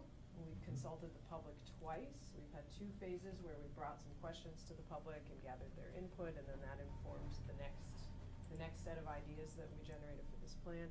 We're now starting today in our 3rd phase of public input, which will be probably the quietest, where we just have a big plan for people to read and send us their comments. And so you are the first people that we are giving it to. I'll be emailing it to our stakeholder committee in the next couple days and asking for their comments as well. So the purpose of my presentation is just to give you a little bit of an overview on the draft plan. I'm not going to tell you everything that's in it, but maybe the biggest things, and then also give you a little bit of a sense of how they relate to public input, and of course take any questions that you have. How much time would you like to spend on this? Well, how much time did you plan on? Oh, I didn't. I sort of just put together all the interesting things. So have you presented it before? No. Oh yeah, to the other. So how long is this gonna? To the other city. Well, basically, there's the version where I show you maps and pictures, and then there's the shorter version where I just talk you through some text. I'm a map guy. I like maps and pictures. We now have Jeremy and Carl. It's a Yeah. little bit more. Yeah, that was gonna I be- like to be talked through all the details. Okay. You vote against it. Well, all right, I'll do the maps version. All right, so let me talk to you about some of the themes from public input. And there's quite a diversity of public input. So I'm just describing when it seemed like a majority of people felt a certain way, when still often a sizable minority felt a different way. So one thing was that we learned that regional service is a slightly higher priority than local service. Local service is still important, but people felt like regional service was, with the next dollar, that would be the thing to invest in. Local routes should be designed with the expectation that many riders will walk to a main street. In other words, transit service it shouldn't be expected to go to everybody's front door. Fixed route transit service shouldn't go to everyone's front door. People should be expected to walk a little bit if they can.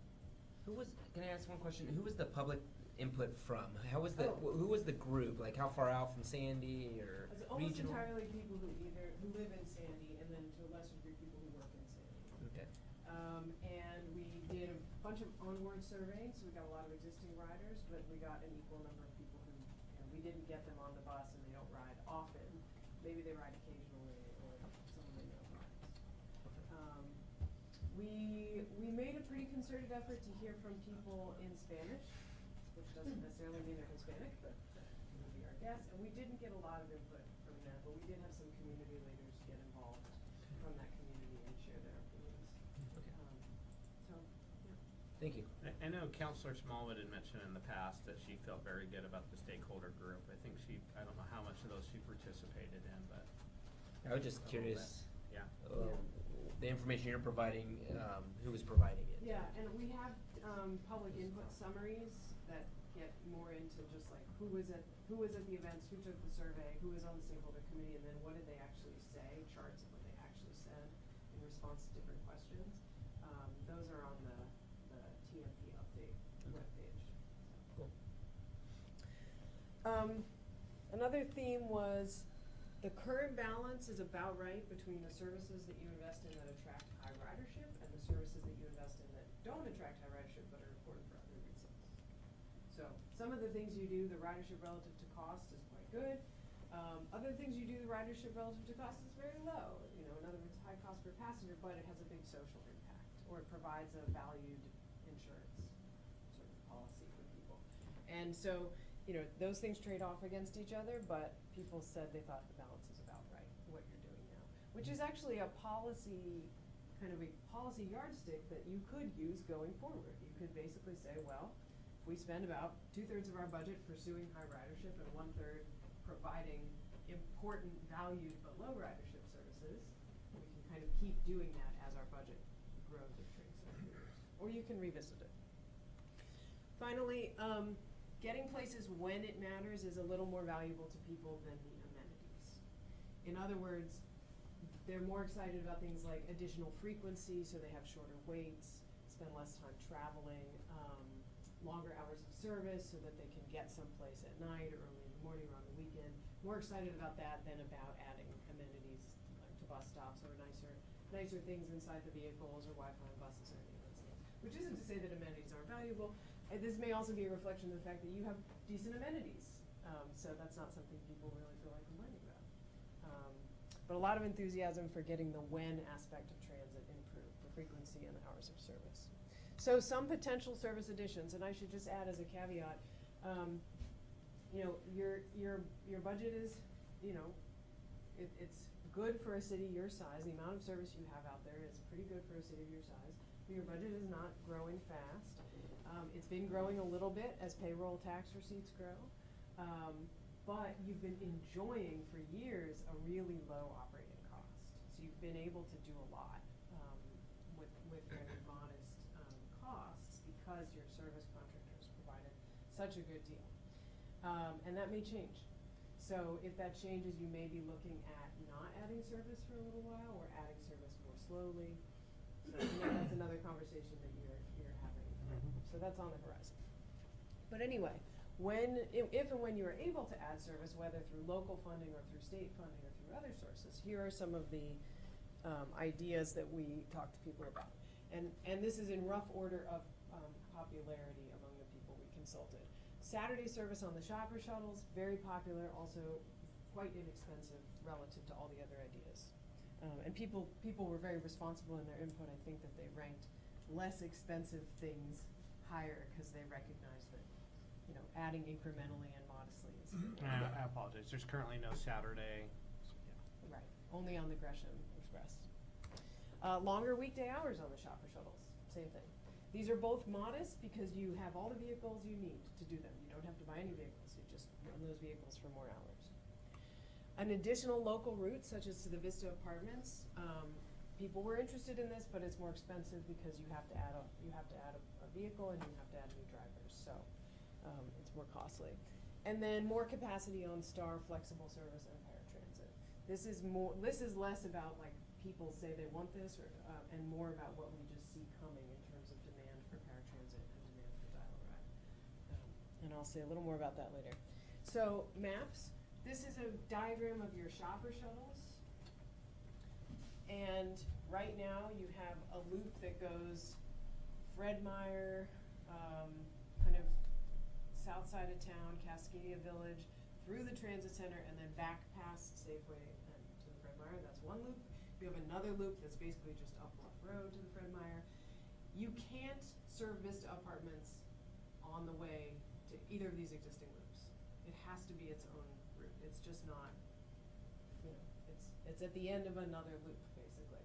Which means the only way you could add a service to Vista Apartments is either make the frequency of your two existing loops worse. Right now they come every hour, every 60 minutes. You could do 3 loops, but each one would come every 90 minutes. And that means people have to spend more time at the store than they probably want to, and they have fewer opportunities to make their trip, because their opportunity to make their trip only comes around once every 90 minutes. That's the budget neutral way to get to the Vista Apartments. The way to get to the Vista Apartments with more service that was most popular was to keep your 2 existing loops running every hour, and then add another route that basically just goes up and down Highway 26 and turns around at the Vista Apartments, have that route come every half hour. Not because the Vista Apartments are so important that they need half-hourly service, but because you actually are serving demand up and down Highway 26. And with those combined between that half-hourly route from Fred Meyer to Vista and your Gresham Express, you could actually arrange it so that there's a bus every 15 minutes up and down the highway. So that, you're starting to get into the frequencies where people could like just run down to the library to grab a book and then back, because they knew the bus is coming soon in both directions. So, but again, that requires new funding, another bus, more service.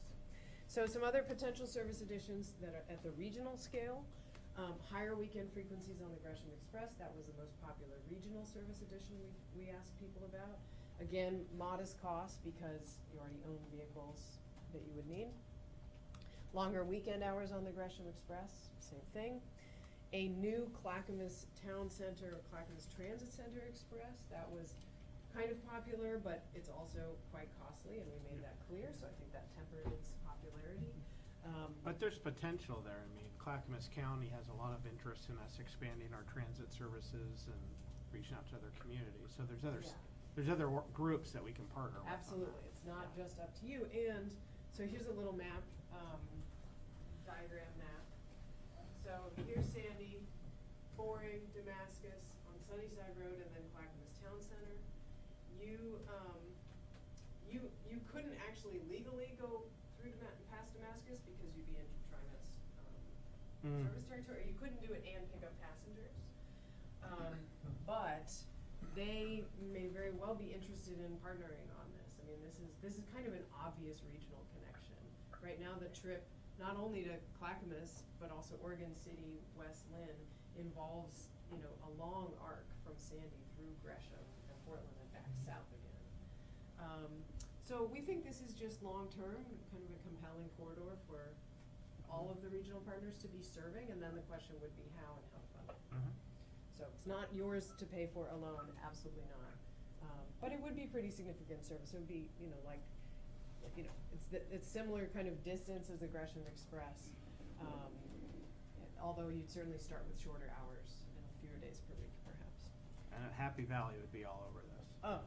Like crazy. Go ahead. And Boring would be thrilled. What kind of hour round trip are you talking about here? Just generally, is this like a 2-hour round trip or something? I think it's a 90-minute round trip for the Wow. bus. 90 minutes. Yeah, so it's Going to probably. Clackamas Town Center is kind of a so it's- destination for several hours usually. Yeah, so it's probably a 35-minute ride from Sandy to Clackamas Town Center. Does that sound realistic? If you On the drove it bypass, yeah. on local roads? I can get there. It depends on the time of day. I drive it every day. Yeah, some days. 40 minutes. Not with a bus. Yeah, I mean, the cool thing about going to Clackamas Town Center is not only are you making a bunch of connections with transit services that take people other places, but there's also a bunch of medical facilities there, there's lots of jobs there, Oh, yeah. there's jobs at the mall. Hospital. There's the mall. My stepdaughter works at the mall, so spend a lot of time at that mall. Yep. Yeah, so this is sort of the cool idea that's maybe like just over the horizon in terms, requires not just money, but also partnerships, agreements, you know, lawyers. You see David, I haven't seen him smile all night. Should be more dollar signs on that one. So some potential capital improvements, improved bus stops, especially at Gresham Transit Center and at 362nd westbound. There's really no stop there. There's a pole and a ditch, I think. Yep. It's sort of the last non-bus stop, non-acceptable bus stop in Sandy. And We're working on that though. we've got it on Yeah, the give list. us a year or so. Yeah. A year. I mean, do we? And it's Yeah. dark. I think, That'd be you know, it's a optimistic. highway bus stops, they've gotta be lit or somehow made visible, cause otherwise people are just standing there in the dark, hoping the bus sees them. I have to say something. On the way here today, I saw a guy with a huge backpack sprinting down the road, down the highway. I'm like, he's going to that post, and here's the bus behind him, you know, about 2 blocks, and it's catching him, and he is just going. I'm like, oh, please don't get hit right before it gets dark, you know? Yeah. So. And then Gresham Transit Center, this is another one where, you know, money can't buy everything. This would be a partnership with TriMet, maybe even the city of Gresham. I have used this stop a lot. It's very hard to see, and it's just a pole in the dirt, bunch of cigarette butts. It's like not a civilized place to wait for a bus, especially not a bus that comes once an hour on weekends, so. Like, yeah. So that's another project. Andy is already working on that, and talking with TriMet about it, so. Your transit center is lovely. So you kind of checked off a big box there over the last many years. You have a lot of really good, already improved stop amenities in town. So these are kind of the last two big things. New vehicles and electric vehicles. You're gonna need new vehicles. You may decide to get electric vehicles. There is a higher capital cost associated with buying the electric vehicles themselves and the charging infrastructure. And the charging infrastructure is its whole own project with its own complexities. But they're quiet. They are the future. So, and they're getting better. You would, 3 years ago I was telling clients, don't be the beta test. The beta tests have pretty much been done, and I think the product is getting more reliable now. Now be driverless. And someday they'll be driverless, and then you can run higher frequency. Improved dispatch technology for flexible services. Flexible services, I mean STAR and paratransit. A lot of this is still done in a kind of an old-fashioned way. It could be a little more efficient with better dispatching technology, as well as better for the customer. Pedestrian improvements around the transit center. So this is something that I think you should probably address in your TSP. But your transit center growth is happening now to the east of your transit center, but the pedestrian crosswalks are to the west. And you're about to get a lot more people, I think, running across the highway at the transit center, and ODOT is managing it kind of as a highway in that place, but it's really a city street still. And there's the new VA clinic going in over there. If you actually map out, this is an opportunity for a map, sorry. Let's do that. So. Oh, we love maps. Yeah. Yes, we do. We You need a pointer though, because I can't see what you're No, I pointing do, at. I'm sorry. Oh, that's great. So yeah. There's You a don't lot have to this talk on your about on screen. October. I should have sent it in advance. Well, basically, where the transit center is, the walk. They do. We have it on Yeah. these. Oh, very That's why we're good. staring, we're not ignoring you. We just can't see where you're pointing. So the green thing is the transit center, Yep. is the regional bus stop. Then you don't have a shopper shuttle stop until if you go west on Proctor to that little light blue, that's the closest shopper shuttle stop. So if someone wants to transfer from a regional to a local bus, they actually have to get to the shopper shuttle stop, and that's kind of a long walk, and there's not a crosswalk that they can see from the transit center when they start out. So all those blues are shopper shuttles. You can see they just don't get to the transit center, and they can't because of the one-wayness. What is the problem? It has to do with the one-way streets and the directions of the loops. They can't actually stop at the transit center without driving around the loops. Extra time. Yep. Thank you for understanding. You've done that very well. So the other problem is, you've got development now happening to the east, but the walk to get to, a crosswalk from the transit center is kind of far. And so I find myself just waiting for a gap in traffic and walking across the road, and I think a lot of other people are gonna do that.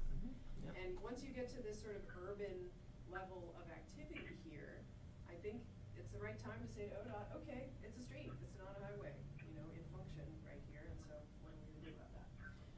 The other thing You is. must have had a lot of success with ODOT.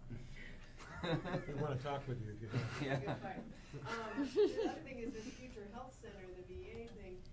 Notice how far that is from your shopper shuttle stops to the south of it, and those two blue stops. So and notice also that if someone walks north from the shopper shuttle stop, they can't just cross Highway 26 to the health center. They have to cross 1, 2, 3, 4 crosswalks to get to the health center from your shopper shuttle stop. Where's the health center? So this is another. It's the orange way up on the right. So they gotta go from This is another I was thinking intersection the green design one's problem done. that again is gonna go back to your conversations with ODOT and how they are managing this road as it enters your city. So there's a bunch of stuff to do around the transit center to make it, but basically better integrated into the life that's happening all around it, rather than being a bit of an island in the highway. Since I've been on council, we have changed the direction of those roads a couple times. Because they used to go the opposite directions. Okay. And we swapped them to make actually this happen, the transit center kind of flow that way. Yeah, because it's a great place for regional service to turn around, go to Gresham, it's great for that. But once I started trying to figure out, can't we make a better local regional connection, I realized, we can't, the road's this way. So are we linking some of this in with our transportation systems plan? Yes. And with ODOT? I mean, actually, I don't know who you're asking. Yeah, no, I'm kinda looking at Yeah. Andy and Sure. Jordan. I mean, And Mike. and Mike. So the same ODOT representative sits on, the transit master plan that also sits on the TSP. That's Seth good. Brumley. It's So Seth, we yeah. we Mhm. keep directing him to a lot of these Mhm. issues and questions. Okay. And I'm also involved in the TSP process. Good. So, let me go back to capital stuff. Okay, another thing is some additional operating space.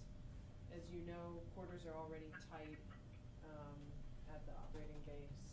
And there's just a couple of things on the horizon that we can see, there will be an additional need for outdoor space, like places to store equipment and buses, but also indoor space. So, that's very general overview, there's more specific, So I hadn't heard that we needed more outdoor space, cause we have all that land in behind it that we've talked about Oh. selling and not selling and. I'm sorry, I should be more clear. Improvements to the land you already have, Okay. in order to use it for various things, yeah, like storage, maintenance. Civic plazas. And then finally, some technology that makes your service more usable to the public such as onboard passenger counters and public location tracking information. So onboard passenger counters will allow, Sandy Transit to get better data and get it, more rapidly. Public location tracking information basically allows you to advertise your service more widely to everybody who's curious about how to get around this place. Okay, some recommended practices. This is where we actually, sometimes we just ask questions, but we have some things we actually do recommend at the end. We recommend that you do continue collaborating with your neighbors through the Around the Mountain plan. ODOT is very interested in funding services that are relevant across jurisdictional boundaries. Part of my reason for my optimism around that Clackamas Town Center idea. But this Around the Mountain work, connecting Bend and Sandy and the Gorge and Portland, I think has a lot of promise. You will need to manage and monitor ADA capacity carefully. You're kind of up getting at near capacity limit. You're not allowed to have capacity limits on paratransit trips. And so the service just became free. And normally when you make something free, people consume more of it. And so, that's just gonna need attention and may need some greater clarity about what people can expect and may eventually need to be more strict about who's actually eligible for ADA paratransit as opposed to public dial-a-ride. Because public dial-a-ride, someone calls and they want a ride and all your buses are busy at that time, you can say, I'm sorry, we're not available, you'll have to go later, this afternoon. You can't do that with paratransit. You have to serve paratransit trips. So there just may be a need, especially with the free fares over time, to get tighter and more kind of clear about who's ADA, who is not, and who has access to that costly but valuable paratransit service. 88's the only one that went free? Yes, so Okay. it was a recent finding from an auditor that since we're free in town, our ADA needs to be free as well. That's a federal law? Or what are we following? It's a transit regulation. It's a transit regulation. It is- It's FTA. It's the FTA's guidance on how to interpret the ADA. Nothing we have control over. Down. And your paratransit fare can be up to twice as much as your base fixed route fare, and of course, twice zero is. Zero. Okay. I suspect we're zero, right? Okay. We do recommend that you conduct another onboard Sure. customer survey. Getting good at math. Finally. Andy wanted to get that done this year. She hoped that we could do it as part of our public input surveying, but you really can't do both at once, anyway. So, that is something in the next couple of years that I think it's worth investing in again. You learn a lot, not just about what people want, but also about where they're going to and from, and what populations you're serving. Are you serving lower income people, working people? I'm interested in this, a couple times now, it seemed like we've got kind of you said that the Spanish-speaking component wasn't very responsive to a lot of the questions and such. I noticed that Vista Loop, which is where a lot of our Spanish-speaking migratory, that's not the right word, but migrant apartments are. Non-native English speakers. Yeah, whatever that is, Yeah. yes, right, is not on our current list about, on our loops and such. It just seems to me that we have a fairly strong community of Spanish and speaking as well as that kind of background, and they seem to be lightly or lowly represented because of issues about language, and maybe there's a cultural thing there. Are we making some attempt to balance that out? I know in lots of different places that seems to be an important thing to put into a lot of our plans, and Yeah. this one seems to mention several times where we've not been able to get that incorporated into our plans. Yeah. Or the maybe people pushed out. You know, what's interesting is that a lot of the public input we got was from Anglos thinking about where Hispanic people are, where they need to travel, and can we get more service to them, which is very gracious.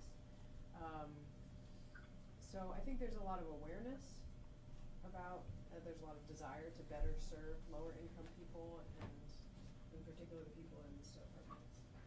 We just didn't hear directly from them for, I think, a number of reasons. Okay. But, you know, that is another recommendation from us, which is to further integrate Spanish into the work of the agency providing service. So everything is available in Spanish and English in writing on the website.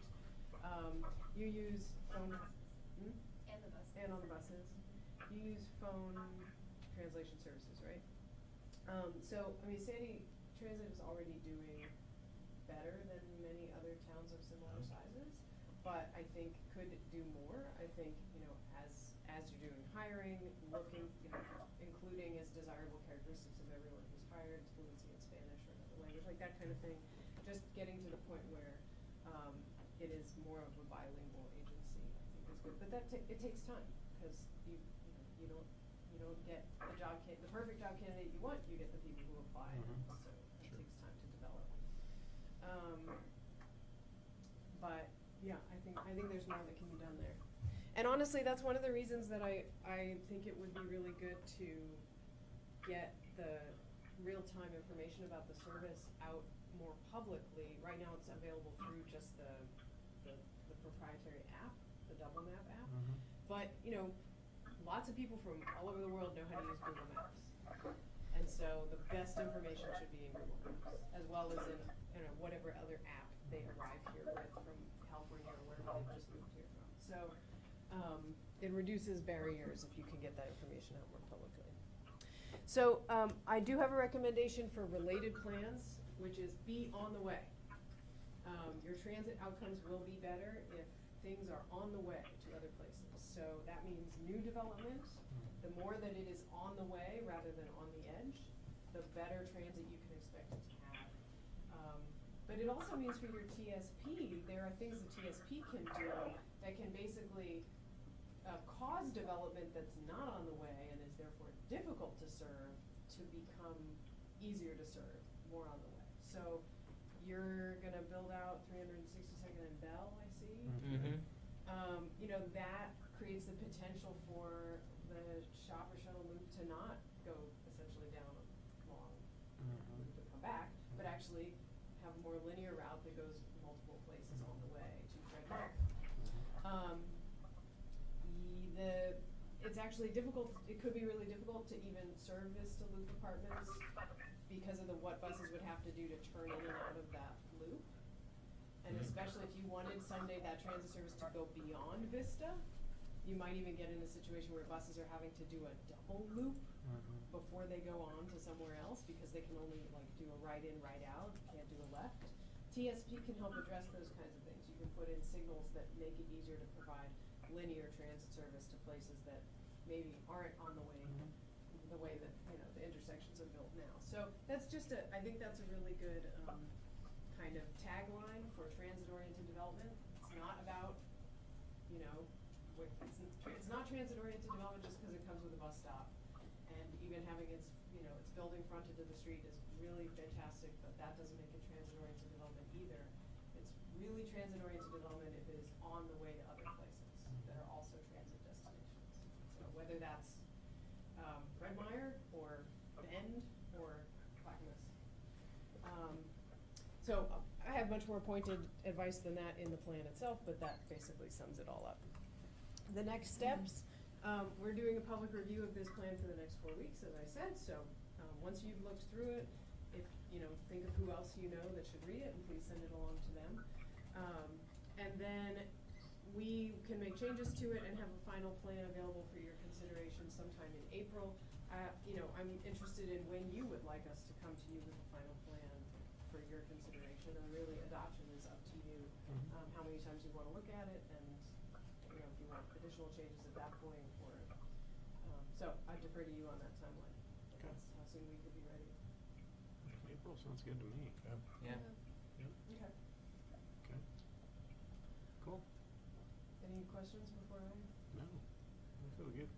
Carl? Couple of them. One is I had a conversation this past week about HB 2001 that state just implemented in this year for density improvement within communities, and for different sizes. And for us, we're over the 10,000 population limit, so there's some things that we'll probably see sometime in the future. Have you had any chance to think about where those kind of complexities might be implemented in this, where you might see more dense areas within the city because of that legislation that might make stops in different locations, or maybe more important? The big forces in transit ridership tend to be not duplex versus single house, but apartment building versus single house. So, I think what this is gonna mean for you is that you have potential for duplexes, triplexes all around the city, right? Mostly duplexes, but there's some law Exactly. regulations. No, that's But exactly in that right. area. Yeah, it won't really change the kind of geometry of the problem. What really changes the geometry of the problem is apartment buildings like Vista. My inclination is that those Yeah. density inputs will probably happen around some of those apartments where you've Yeah. already got Yeah. some of the dense areas, and that would be more reasonable to see that. Yeah. Okay. And I don't, of course, I know it's not just a question of regulation where that actually happens, it's also a question of the market and other incentives. Right. Then lastly, how do I make sure that my input gets to you and is recorded? Is it, Yeah. tonight gonna be anything, or is it gonna be a piece of paper, or do you have a sheet? We didn't talk about this, actually. No, we didn't. It's like something you need to get back to us. Probably just automatically the junk mail, like where I put all your. There you go, spam. That's where mine gotta go. So all my input goes to spam, I understand We that. have a general email address, and that is probably the place to send all the input, which of course comes to me. Okay, Let me get back to you on that. sure. That's it for me. All right. Good job. Thank you so much. Really All right. appreciate it. Thank Yeah, thank you. Yes. All right, as she finishes up, our next item, I think it's you, Mike, with the amendments to the existing agreement for engineering services with Murray Smith.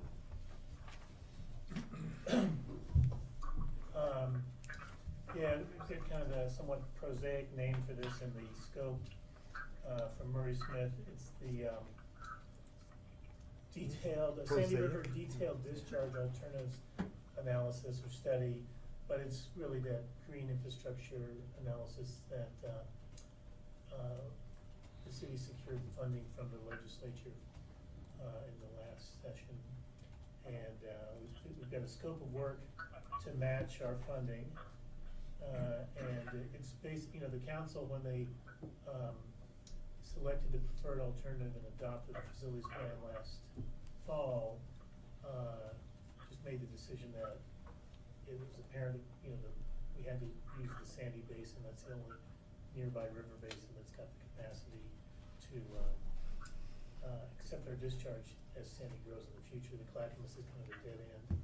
So as part of that, we wanted to, there's several alternatives. We're going to look at exporting sewage to Gresham or Clackamas, at least price out those alternatives, because that was a commitment that the city made.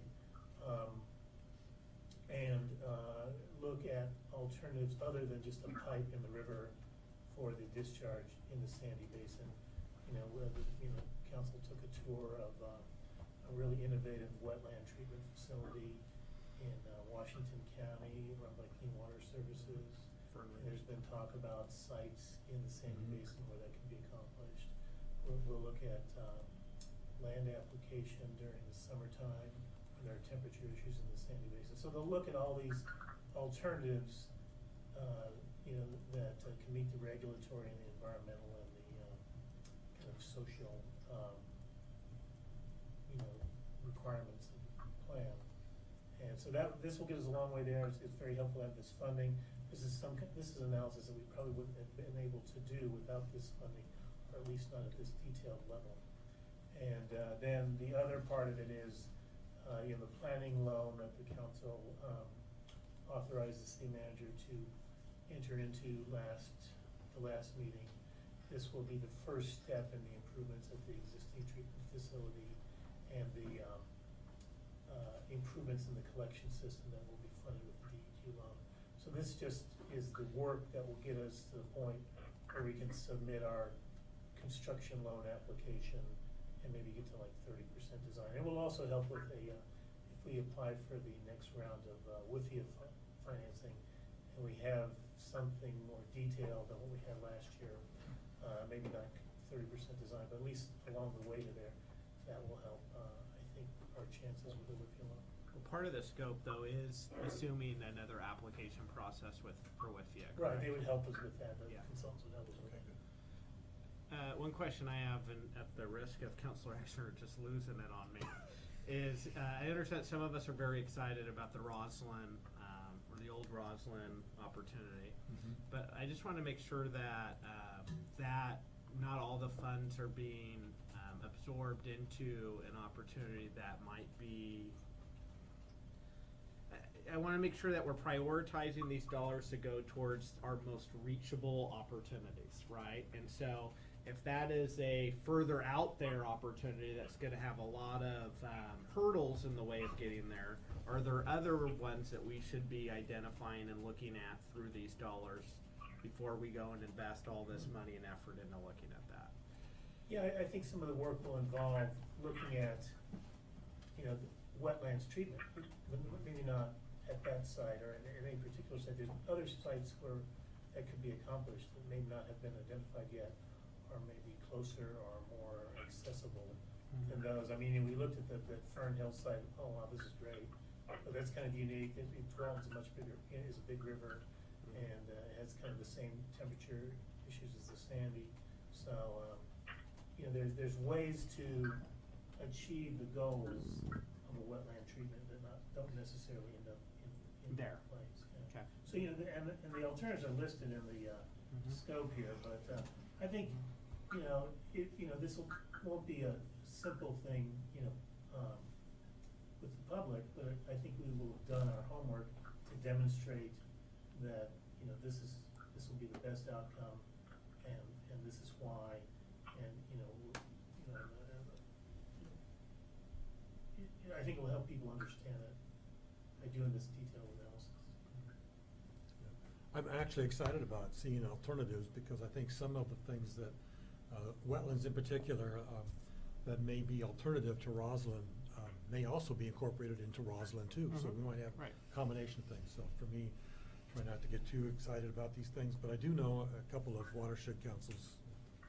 I'm becoming a little bit like Jeremy for Sandy Net when you talk about watershed councils that are very interested in being involved in this and helping wherever they can, and having this is a really good thing, this Green Start strategy. So, very upbeat. Any other questions or comments? All right. Need a motion to approve the amendments? I do. Make a motion to approve the amendments, the existing agreement for engineering services for Murray Smith. And I'll second. Go ahead. I have a motion by Councilor Hamlin, a second by Councilor Smallwood to adopt the amendments for the existing agreement for engineering services with Murray Smith. All those in favor signify by saying aye. Aye. Aye. Opposed? Motion carries. Awesome. It's very exciting. I'm glad Thanks, we're doing Mike. that. Yes, you, Mike. Next up, report from the city manager, Jordan. Thank you. Yeah, we're looking forward to moving forward with that study, and they're ready to go. You know, the Roslyn Lake and the alternatives is one portion of that, you know, 500,000. It's a pretty sizable portion looking at those alternatives, but they're going to be doing other work to reach out to local landowners about the recycling market and expanding those opportunities too. So, you know, there's a lot of good stuff that's going to happen over the next several months, and studying that further. On 362nd, we got one proposal that was responsive. It's from a credible firm that's done work for these type of projects before. Looks like a pretty good team. And they've also done work on, I think, road projects in Sandy, including DeBarco Road. So the next step is getting the cost proposal from that firm, which I don't know what the turnaround is on that. We're hoping to get it on the agenda for the second meeting in March. Second meeting in March. As long as it's not as windy as DeBarco Road.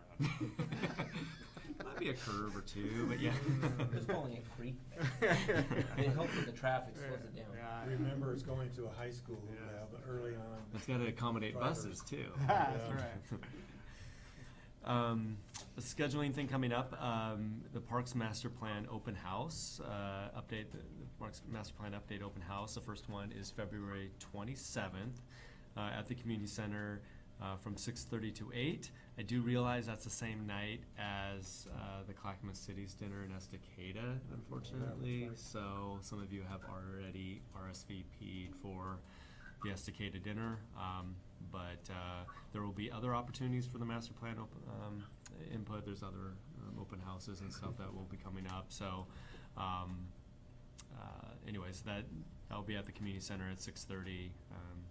And then we do still have that vacancy on the Arts Commission, Councilor Exner. Way to get ahead of that. Yeah. you're So. thinking of it. Yeah, let's just do this. The process for filling that is we do need to do an interview that involves the council liaison. This is if we're following the planning commission process. So the councilor liaison and then 2 additional councilors would be on the committee, and we can use the same questions as we used before in filling the board. We just need a couple volunteers, and then we'll have Tyler reach out to make that happen, that interview happen, find some dates so we can get that on your next agenda. So we're looking for a couple volunteers for probably what is an afternoon or evening interview. I think we have 2 applicants. Yes, two, Yeah. yes. Yeah. Well, certainly I'm on there. Okay. We have 1. Well, you're the liaison. Depending on the day, I mean, Yeah. we can work the schedule out. I could John, I can't see anybody, but if you don't have a second, I'm happy to help out. Great. All right. Good. Thank you. Put me on as a backup for Jeremy. Okay. No offense. All right. Thank you for your input tonight I at the know. work session That's too good. on the special district proposal. And tomorrow morning, the work group will meet. And there is probably the possibility they'll be needing it. Strong possibility there'll be a second meeting required for that work group. So for those of you that sit on that work group, I anticipate probably, another week next week or the week after before the next council meeting. You'll need a second meeting probably to react to proposed questions for the polling before we go to the full council. So just a heads up on that. That's it. Great. Thank you. Councilor Schultz. No report tonight. Councilor Exner. Trying to keep this one positive, but I am pretty frustrated. The ability to ODOT to get the signal lights coordinated and organized appears to be on a stop track. I was an example of what happened just this evening. I was driving to get to hear the council meeting, and I was parked. I tried to park in the turn that was the left-hand turn to go from Meinig or Highway 211, whichever you want to call it, onto Pioneer to come into the city's parking space. There was a full queue and then some from the light on Proctor clear out into I noticed that at least the last 2 cars were parked sideways trying to get in off of Highway 26 so they wouldn't get rear-ended. And then on the full, straight through to my right, it was full clear back to the light as well. And then of course cars were streaming by faster than faster, dark, all that kind of thing.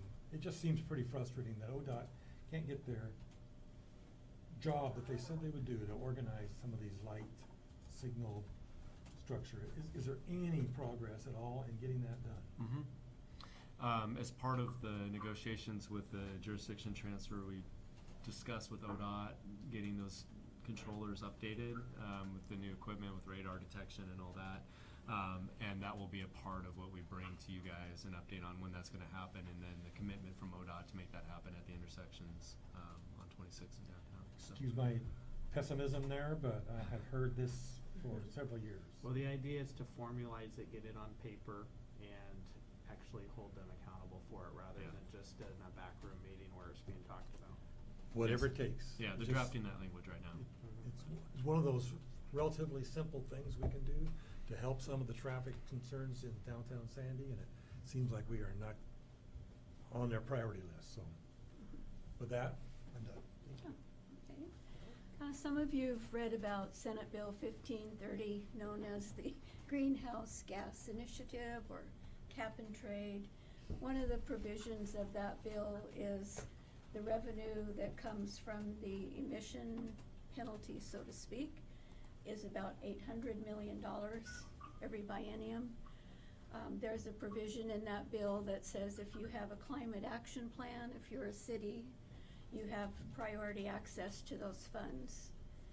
So we have talked for a while about some kind of sustainability plan, and what I'd like to propose is an ad hoc committee that would work on a climate action plan so that it fits under the guidelines of that bill. It's probably not going to get passed in the short session, but if not, it's probably right around the corner in the long session. We talked about it at C4, and the county is developing its own climate action plan. They have an RFP out, and we would be able to integrate into that eventually. But we need to do some work of our own here for the city's ability, just for city facilities, staff, etc., to have a small climate action plan at least. And I've talked to a number of people about perhaps being on an ad hoc committee. And this would be a small working group because there's going to be work to be done. And some staff would be involved because of that work.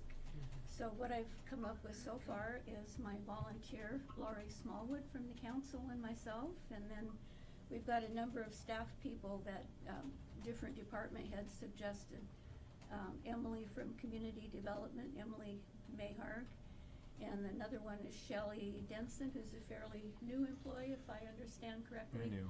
Who has a background that would really fit this.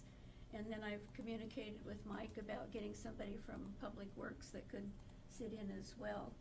And then we have a couple community members who are involved in some of this work before.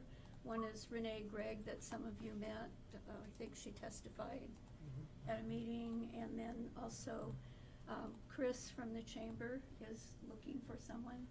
So we would have that very small group start meeting on a regular basis, come up with something, and then if there's something of interest in a draft that can come back to the council, we could always open it up further for public input. So I'd like to ask that we could start with this small ad hoc committee and start working. Yeah, so where I'm at on it is I agree with what you talked about there. I was one of the folks at C4 that kind of spoke up about there's this county-wide effort on a climate action plan. They're actually going to be spending some resources, it sounds like, to get consulting and stuff to be able to put it together. Maybe it'd be a topic at our next retreat. This goes back to our conversation that we had at our goal setting, which is also what I brought up at C4, which is to Councilor Lee's point, this legislation, I feel strongly, is probably not going to get through. But we've also got to read the tea leaves a little bit, right, on where kind of the movement is and where the energy is.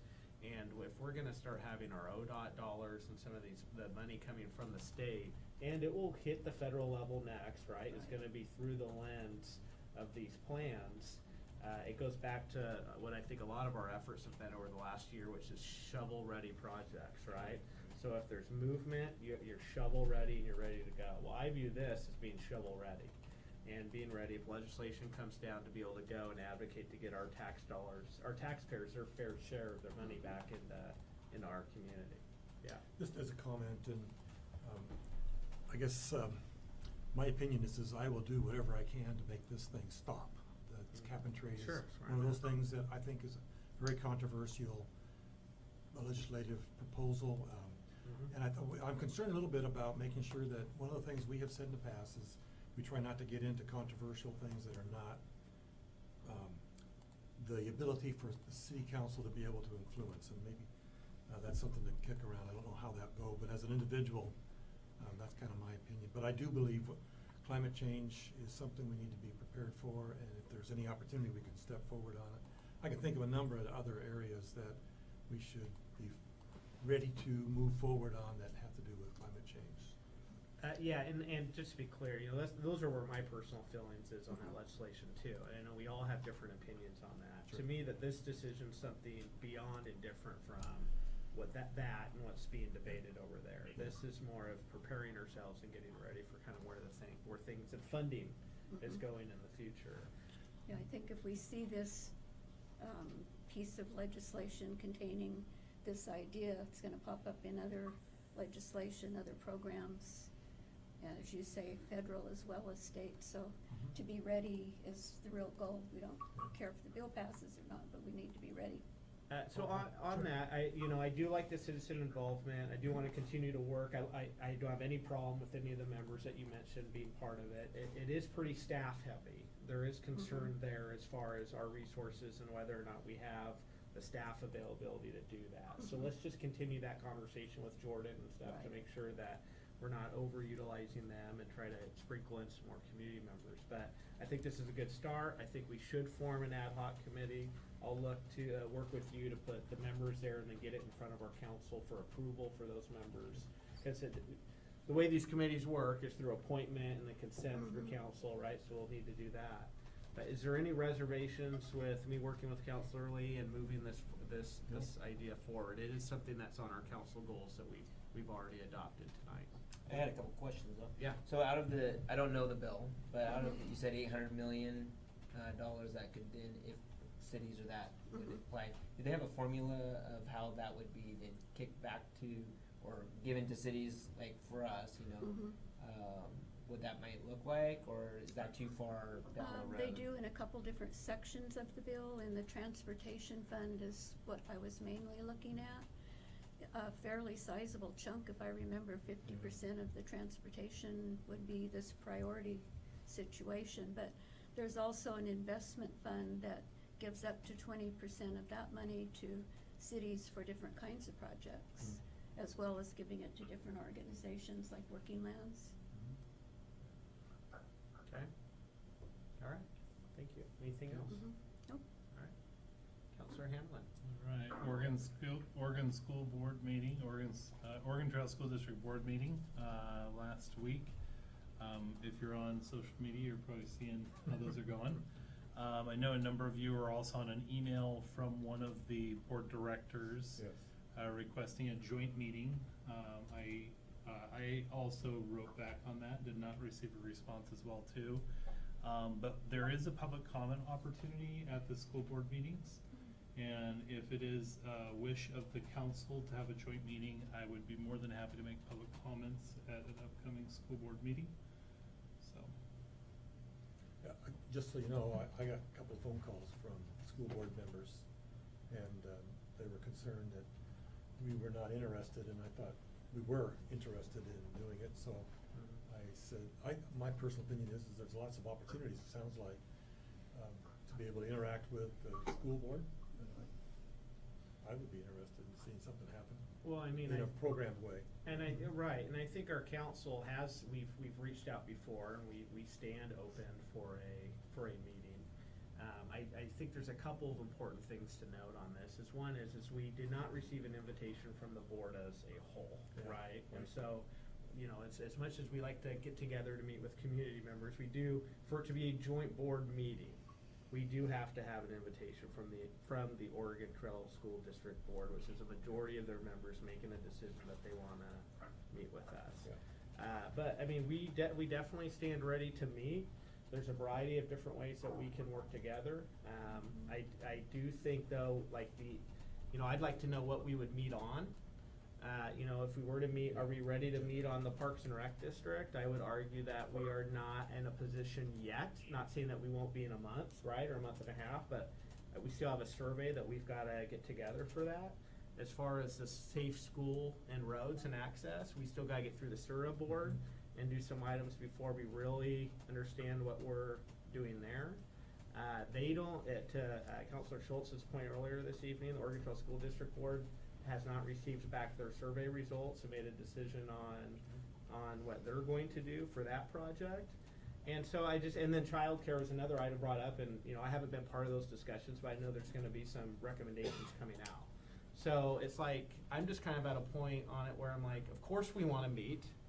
I think we wanna meet, but don't we want the timing to be right, and don't we wanna be ready for a productive meeting? That's my only thing is I'd like us to be a little further along on at least one of these issues to be able to really, because I can't think of one of these issues that have percolated up that actually where we're at a point even as a board ourselves to sit down and meet. I don't know.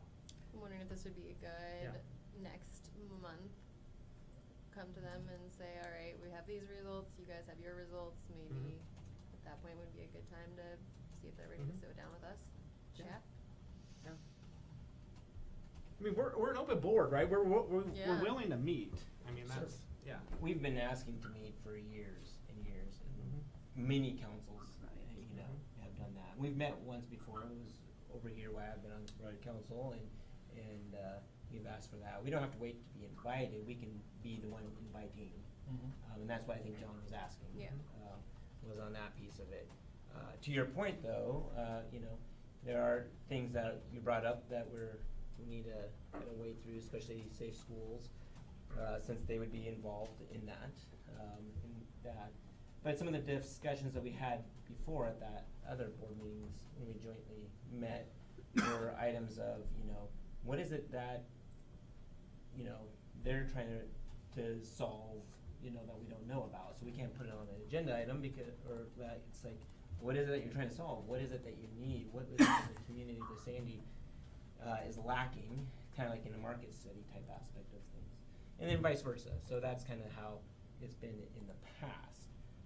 I think there's definitely some topic items like safe schools is one of them. They're wanting to go out for a school bond as well that hasn't been from here. So timing is maybe not next month, but maybe down the road when some things have been figured out. But I don't think that we need to wait. And we haven't in the past. We've asked, the council's asked, and we can be the ones doing the inviting. So do we want to invite yet, or do we want to wait till we have kind of a real concise, we'd like to meet specifically on? I think having a purpose meeting is good, because I think we've talked about wanting to meet with them, but again, I kind of think about, are we just having some dinner? Right. Because it's like, they've got things going on, we got things going on, we're trying to operate a city in their school district, they're trying to operate a school district in our city. So we probably have some overlap, but just not really being clear on what those items are. So. And both of us have budget committee meetings in April and May, so probably June would be a much better time. Yeah, I agree with that time. Okay.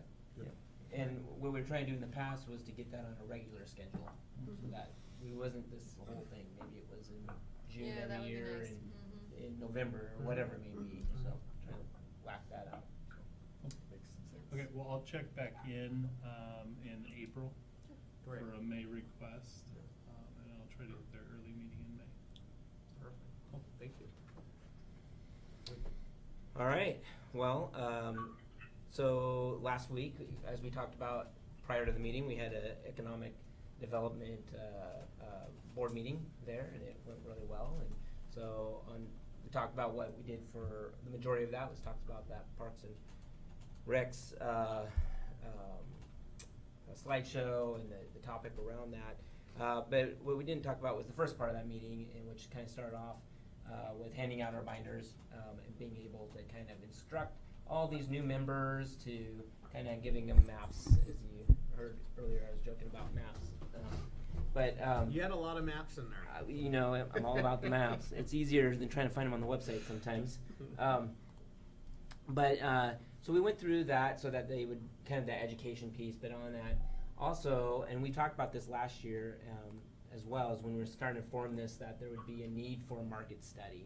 And so staff, David, has done some research and things were coming in for some market study quotes on what it would cost for a market study and what those market studies would look like and how in-depth those market studies were. The last market study was done 5 years ago. As you can imagine, a lot of things have changed in 5 years. And the one before that, what was that, 2011? Yeah. Something like that. So 4 years prior to that. So we're due past that. But it does cost money. And as we talked about before, we'd be coming back to the council for whatever, that dollar is. I don't know at this point, but discussing that with that Economic Development Committee to do that. One of the things I do want to say in that study, and we'll give them guidance too, and we've heard that, like Bethany was saying, about the child care aspect of it. And so some of those things that you would like to see in a market study as well, and how in-depth that market study is, would include that as, something. It was a great example that was used during the meeting that I'm sure he'll be fine with us sharing this. It was an open meeting, but Hans at Whippersnappers, the guy that prints money, I don't know if he's That might be he took a couple $100 from me with my kids. He has a great business that just he just that's good. sucks the money in from the kids. Anyway, a great business, but he used it, our market study, to be able to go to the bank. To say, hey, he had a great business plan and everything, but he actually used that market study to say, hey, this is what the city's lacking, this is what we need, and he was able to go and say, hey, I need financing. A local person using that, so it's not just about saying, hey, trying to attract X, Y, Z out there, it's also about someone local or coming in the community or whatever, wanting to open a business and going, hey, here's the study that the city's done, like we've done in the past, that says they lack this and they desire that, right? And being able to do. So it was a really good conversation, and got them pretty excited, I think, about it. Look forward to that next meeting on there. And then when we talk about this transit thing, I was noticing that some of the income that comes in for that may be flattening out, payroll tax, and that just comes back to that Economic Development Committee. And that, for instance, I'll just use the 362nd Bell Street. When that opens up, those are bigger lands that payroll tax that may be coming off of those lands that are not. It's not just the land of the tax that's being developed, but it's also the coming back to the transit tax there that can help with that as well as giving it a better road. So I was noticing that while she was talking, and because I looked at those maps. That she showed. But anyways, that's all I had. Great. For me, one was C4 for our update. So we were successful with getting some funds from the Strategic Investment Fund out of C4. So that's generated off of the new vehicle registration fee that they had passed about several months ago. Part of that, 50% of those funds go to cities, and then 40% goes to the non-incorporated areas. And then they've left an extra 10% that goes into this Strategic Investment Fund. And so it generates a couple of $1 million every year, and we're kind of looking at it in a biennium type structure. And we were the top to get awarded funds, and then right underneath us was Estacada and then Malala. So 3 rural communities were able to get access to that money. And that pot was the urban ones as well, or just the rural? No, it took a lot of advocating, but we were successful in pushing the money towards rural communities. Okay, so the pot and that included all of them. It included all of them, but the focus was as a reminder that this was supposed to go towards rural communities. The others had Metro, right? Because others had the Metro money and everything else, right? So ours is going towards between Skogan and 211 on 362nd for paved shoulders.